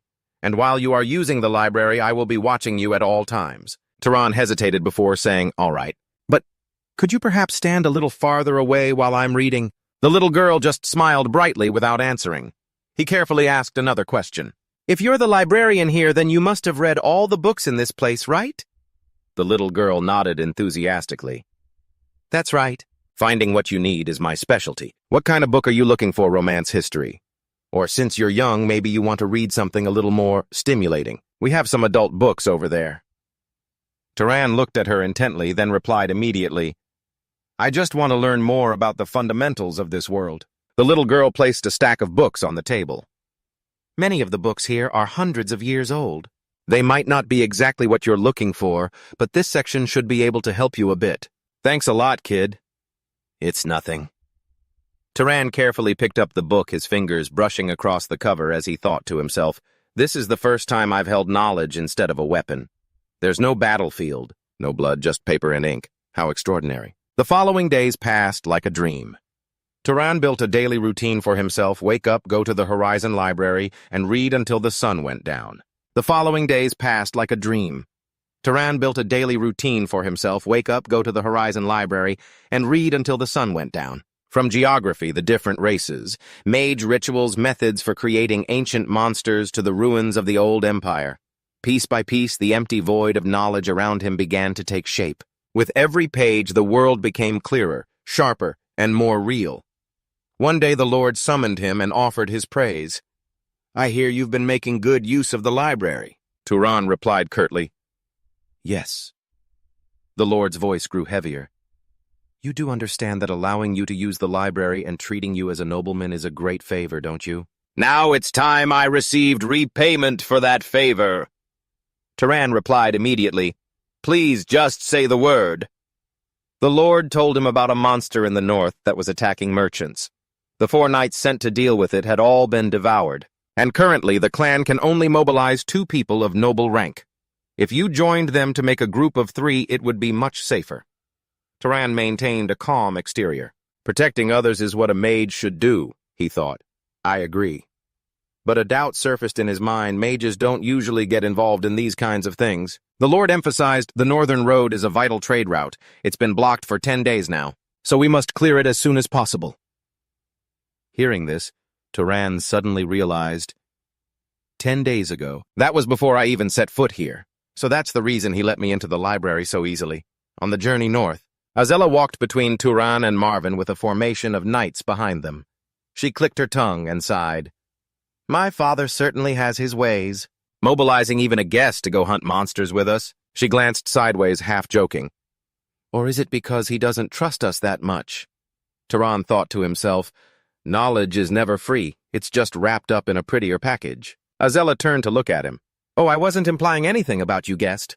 I'm just saying my father is being a bit extra, that's all. Marvin chuckled. Calling the Lord extra is a bit much, don't you think, sis? Azella rolled her eyes. Oh, come on. Don't you dare defend him. Marvin stepped in front of Tran and gave a slight bow. This is our first official meeting, isn't it? I am Marvin Van Tass. I look forward to working with you. Tran replied curtly. Likewise. As the group continued toward the spot where the magical beast appeared, Azella listlessly kicked obstacles out of her way. I just want to get this over with quickly so I can go home and rest. Marvin slowly walked closer to him and asked, Hey, Tran, do you have any feelings for my sister? Tran was startled by the question. Absolutely not. Nothing of the sort. Marvin smiled knowingly. Well, that's a relief. Up ahead, a knight shouted, Halt! And pointed to a carriage destroyed by the monster. The group quickly moved in to inspect the area. Is it that monster? Looks like it. We already forbade travel to the north, so the victims must have been attacked while coming down from the north. Tran thoughtfully observed everything with care. A handprint on the wooden structure gave him a clue. The monster we're looking for is most likely a monkey. Azella was surprised. A monkey? Yes, look at the handprint here. It seems it attacked the merchant caravan and then returned to the forest. I think if we follow the remaining tracks, we can pursue it. Azella frowned. Tracking? I'm not very knowledgeable about that type of magic. What about you, Marvin? I'm not great at it either. Is there anyone among the knights who can... Tran stepped forward and interrupted. Let me give it a try. Azella smiled teasingly. Oh, do you belong to a clan with that ability? It's just that I've used it so much that I've grown accustomed to it. He sniffed the discarded cloth, carefully activating his tracking ability. Tran's eyes widened as a trail of blue energy appeared stretching into the forest. Let's go this way. They followed it to a lake. Tran remarked, the trail has been broken in this area. It must have used something. Azella asked in amazement. A beast actually knows how to hide its tracks to avoid being followed. No, it's probably just acting on instinct. Suddenly, the scent grew unusually strong. He turned back and yelled. Behind them, a giant gorilla burst out from the bushes. It roared menacingly before lunging to attack. However, contrary to what the knights expected, it didn't engage in close combat. Instead, it scooped up a handful of nearby rubble and hurled it at them. The knights' faces paled in panic. "Oh no!" "Watch out!" The powerful barrage of stones easily wiped out the knights in front. Tran leaped aside, dodging everything, but when he glanced at Azella and Marvin, he froze, because both of them were using the knights as human shields. Azella tossed a soldier aside like a broken shield, and an old thought flashed through Tran's mind. "So Mother wasn't wrong after all?" Azella shouted. "All of you attack!" The knights still standing rushed forward, but the gorilla turned and fled. Instead of fighting, it ran. Azella and Marvin chased right after it, but their speed clearly couldn't match. "Hurry! Don't let it get away!" Suddenly from behind them, a single stone sliced through the air, whistling towards the monster. It flew through the crowd with pinpoint accuracy, just like a bullet from a sniper rifle. It pierced straight through the gorilla's chest with ease, taking the beast down without breaking a sweat. The two of them turned to look back at him, their faces a mixture of astonishment and shock. There, amidst the dust and smoke, stood Tran, finishing the swing of his simple leaf with absolute focus. He tilted his head with a faint smile as if it had been nothing at all. The gorilla collapsed, taking pained, gasping breaths. Azella immediately moved in to deliver the finishing blow. "Watch this." A serpent of fire coiled around her arm. It lunged at the gorilla, engulfing it in a ferocious blaze. The entire area erupted as a massive pillar of fire shot toward the sky. From a distance, Tran quietly observed the terrifying heat and recognized it. That was the bloodline power of House Vantus, the protector of fire. As the dust gradually settled, the knights let out a sigh of relief. Azella stood tall, a proud and excited smile on her face. "When that giant rock came flying, my heart nearly leaped out of my chest." Marvin immediately smirked, his eyes twinkling with mischief. "Oh, getting goosebumps from a little scare, were we, my dear haughty sister?" Azella spun around, pointing right in her younger brother's face.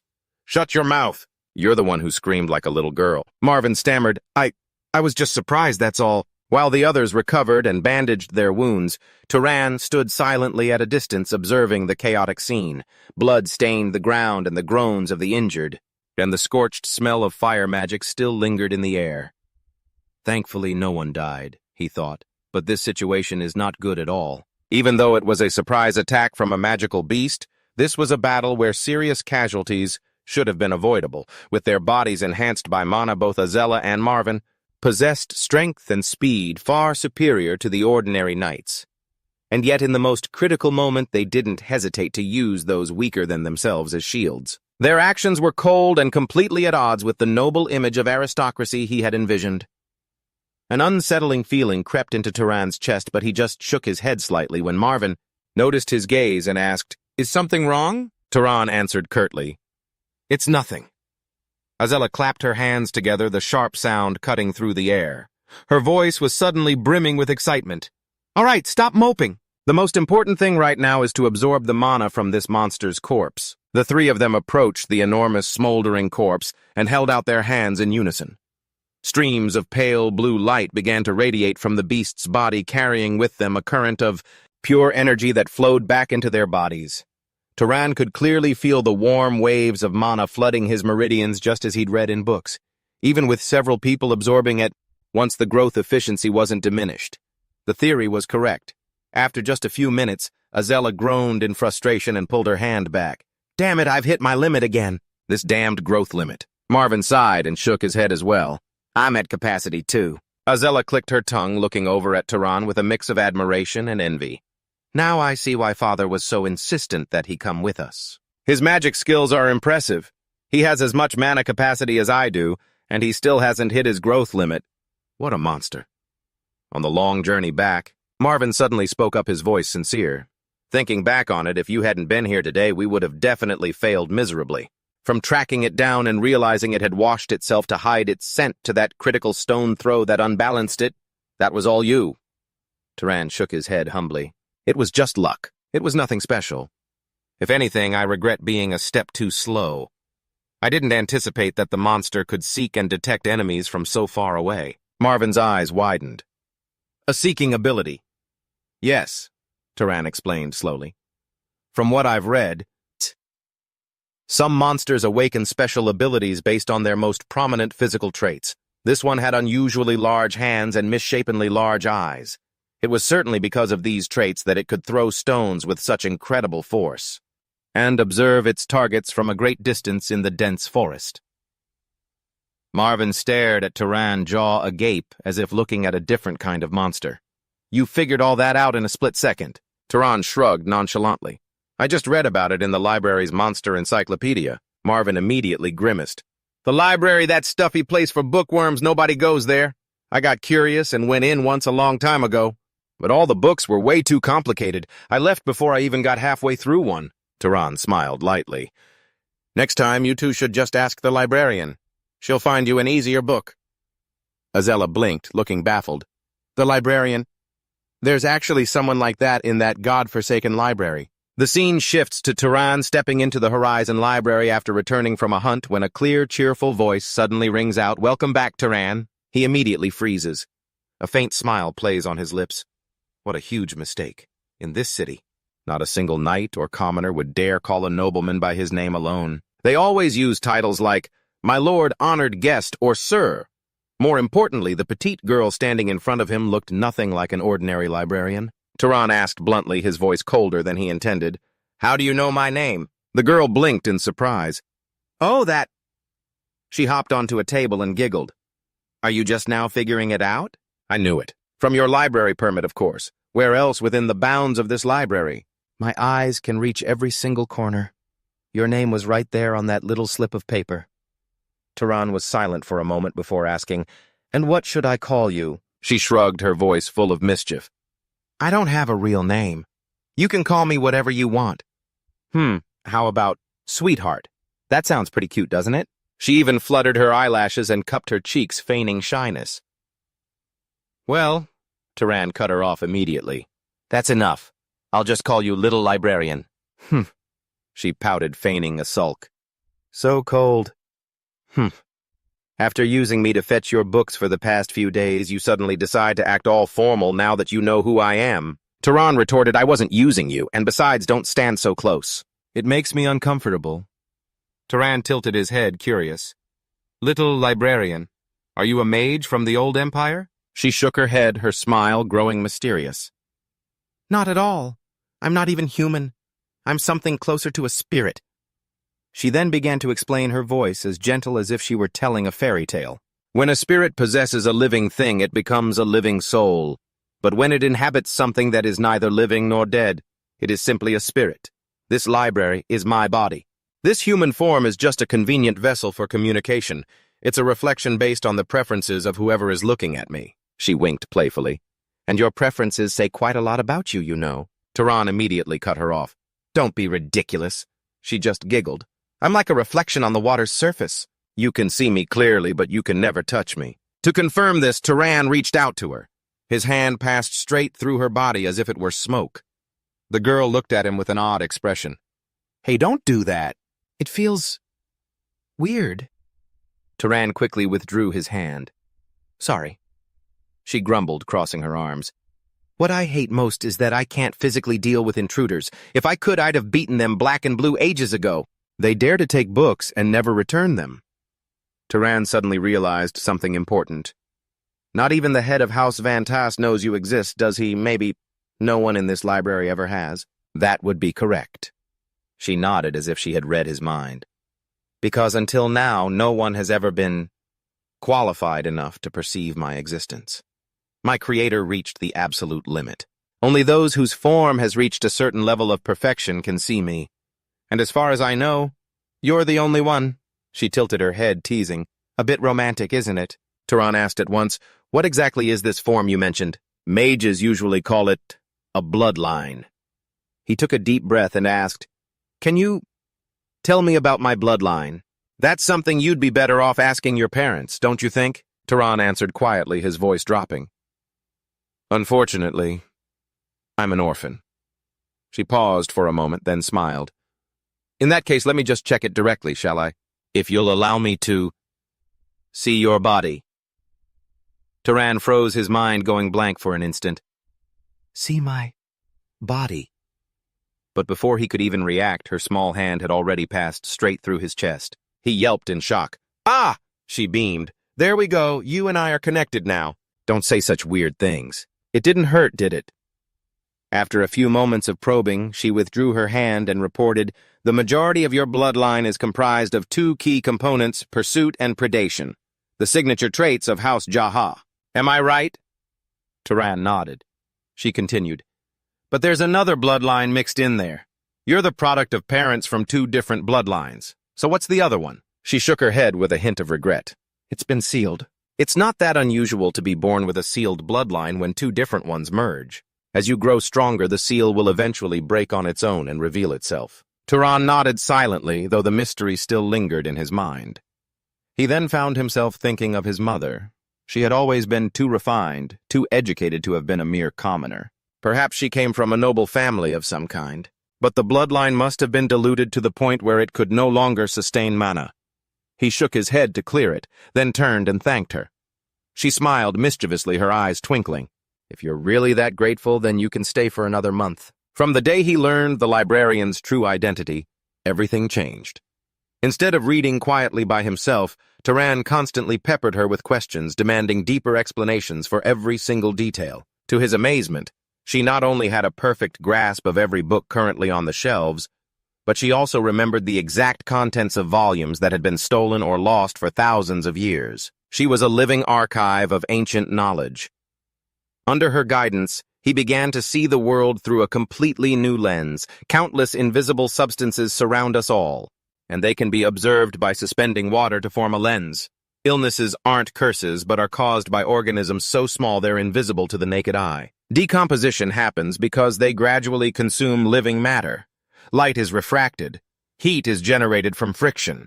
A wounded body heals itself, all following clear natural laws that are far beyond the conventional magic theories that mages are taught.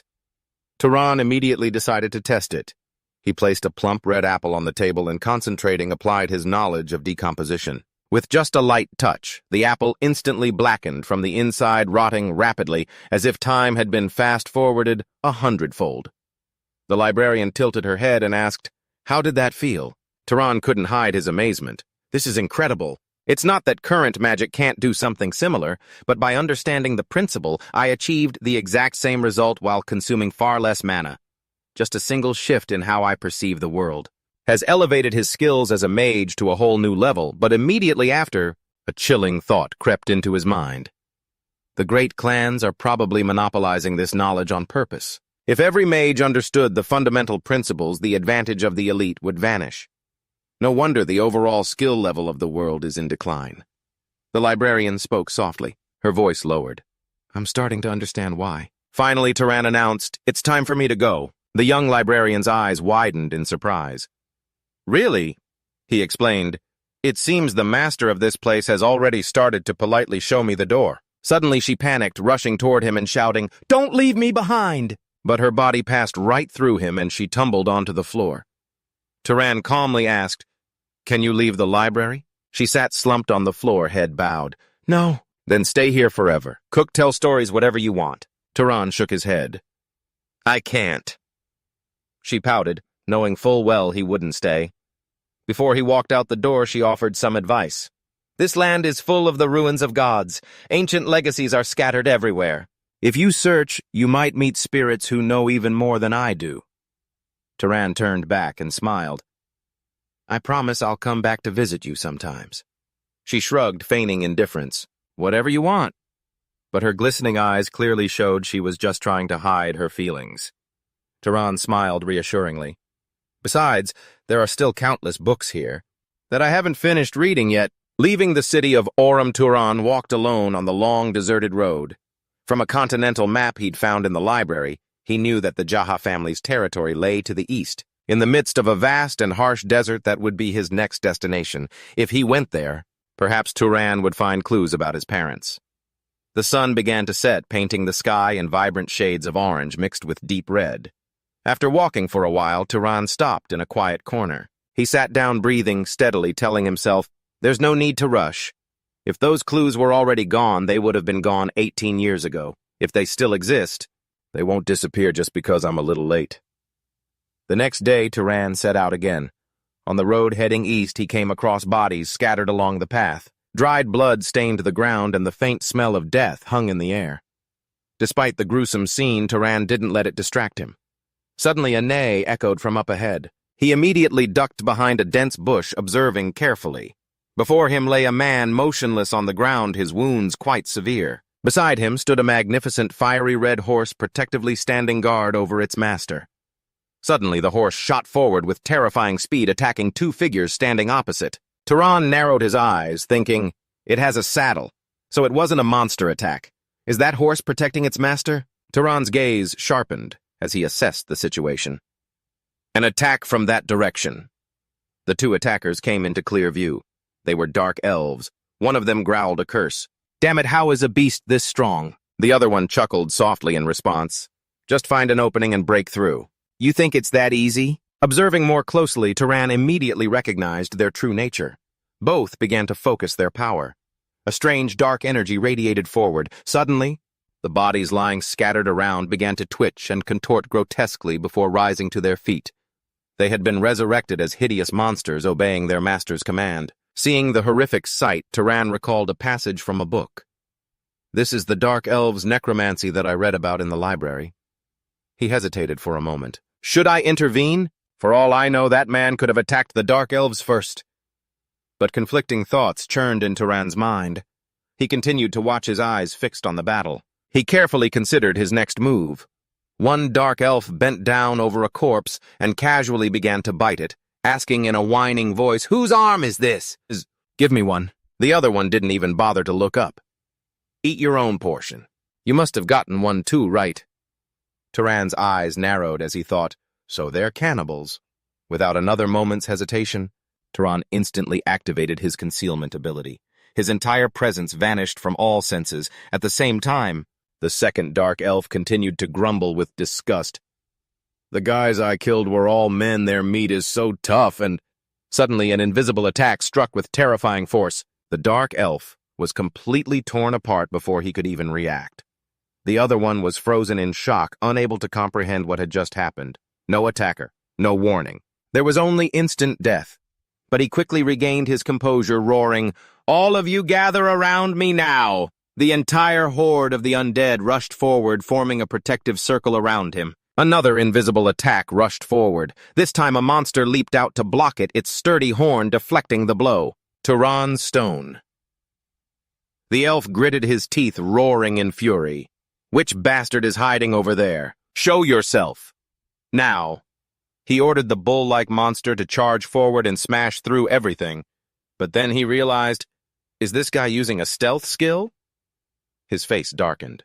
He summoned another new monster, sneering, "Let's see how long you can stay hidden now." His face darkened.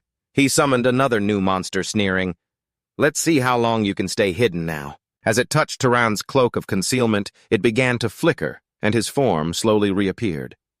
The dark elf immediately locked his gaze on Tran, a vicious, triumphant smile spreading across his face. "Found you." "You bastard!" he ordered immediately. "All of you attack! Kill him for me!" The monsters rushed towards Tran from all directions. He immediately focused a fierce flame gathering in the palm of his hand. It grew brighter and hotter.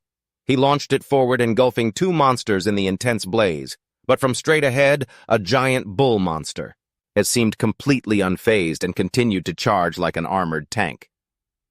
Tran leaped to the side, dodging it by a hair's breadth, nearly getting crushed. He gritted his teeth. "I have to hurry. Good thing I already killed one of them." But when he glanced back, Tran realized the situation was worse than he'd expected.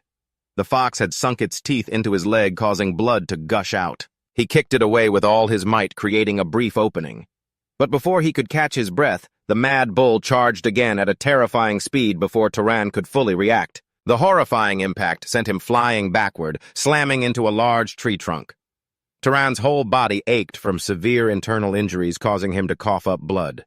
He was in no condition to even stand. Seeing this, the dark elf laughed savagely. "You got what you deserved? How dare you kill my kind? You'll be on your knees begging for death." Just then the red horse suddenly charged back. It kicked the dark elf hard in the face, sending him tumbling to the ground.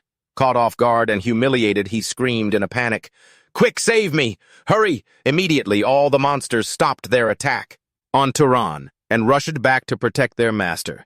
The dark elf roared in fury. "How dare you humiliate me like this? I'll kill all of you!" But before he could act, another sharp attack descended. A fatal blow pierced through his head, finishing him completely in a single breath. When the dark elf died, all of his summoned monsters collapsed instantly, vanishing into nothingness. The battlefield suddenly fell eerily silent. Tran struggled to his feet, his body battered and bleeding nonstop. He panted from exhaustion, thinking to himself, "Looks like I'm really going to die." Tran's body crumpled, his legs too weak to support him anymore. The horse slowly approached. Tran weakly raised a hand, gently stroking its muzzle and whispering, "That's right. Thank you." The scene shifts to late at night. A quiet atmosphere settled over them. Tran sat by a small fire across from the man who had just woken up. At first, the man was startled and a little scared. "Huh. Where is this?" Tran spoke calmly. "You're finally awake." The blonde-haired young man looked at Tran, bewildered. "Who are you? I saw you were being attacked by a dark elf, so I stepped in to help." Hearing this, the man turned to his horse and gently stroked it. Tran observed the horse and remarked, "It's really intelligent, you know. It even knew to protect its master and bring him to a safer place." The young man nodded, his voice filled with gratitude. "I sincerely thank you for saving my life. I am Aziz of the Burke clan," Tran replied, "and I am Tran."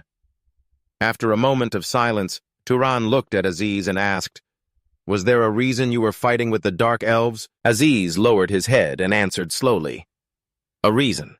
There was none.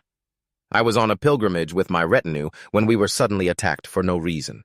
I've heard that other races are violent, but I never imagined it would be to this extent." His voice began to tremble and his pent-up sorrow burst forth as tears streamed down his cheeks.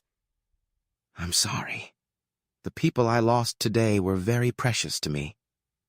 Tran asked gently, "Were they your relatives?" Aziz shook his head. "They were the knights and attendants who accompanied me on this journey, but they were the ones who raised me since I was a child." Tran quietly observed him, thinking to himself, "He's a kind person. This pain is real. It can't be faked." After a moment, Tran asked, "How many dark elves attacked you?" "I think there were only 2 of them," Aziz replied. "You said you killed 2, right?" Tran nodded slightly. In his mind, he activated his sensory exploration ability, scanning the entire surrounding area. After a few seconds, Tran confirmed, "That's right. And there really aren't any others around here." After a moment of silence, Aziz looked at Tran and asked politely, "Tran, are you on an urgent matter right now? I'm also on a pilgrimage just like you." Aziz looked at Tran in surprise for a moment, then asked, "Even though you're so strong, you're still on a pilgrimage? Could it be you're the son of some great clan? But why are you traveling alone?" Tran answered vaguely. "It's a bit difficult to explain in detail. And honestly, I'm not that strong." He continued in a calm voice. "I only managed to kill one of them thanks to an ambush and a surprise attack. The other one nearly killed me. If it weren't for your red horse, I wouldn't have won." As soon as he finished speaking, a strange phenomenon occurred. A faint blue energy radiated from Turan's body, spreading outward. At the same time, a brilliant red aura erupted from Aziz. The 2 streams of energy collided gently in the space between them, creating an invisible pressure. Aziz observed Tran more closely and thought to himself, "He really isn't that strong, is he? If he hadn't absorbed the dark elf's mana earlier, he's probably even weaker now. He's no match for those 2 dark mages." Then how did he manage to survive? Could it have been his incredible combat instincts or a special bloodline? But even so, why would someone like him be traveling alone? Breaking the silence, Aziz spoke, his voice calmer now. "If you don't have a specific destination, I would like to invite you to the Bantus clan." He paused for a moment, then continued with sincerity, "I will repay you for saving my life and for escorting me safely home." Tran looked at him and asked curtly, "Repay me?" Aziz explained with a warm smile, "Our clan, the Bantus, are vassals to the great Arabian family in the north. Our lineage is one of artisans who specialize in the craft, the art of enchanting. We have forged magical artifacts for generations." His eyes held a quiet pride. We will craft a perfect artifact, one that is best suited for you. Tran sat still, listening to every word, silently weighing the offer that had been laid before him.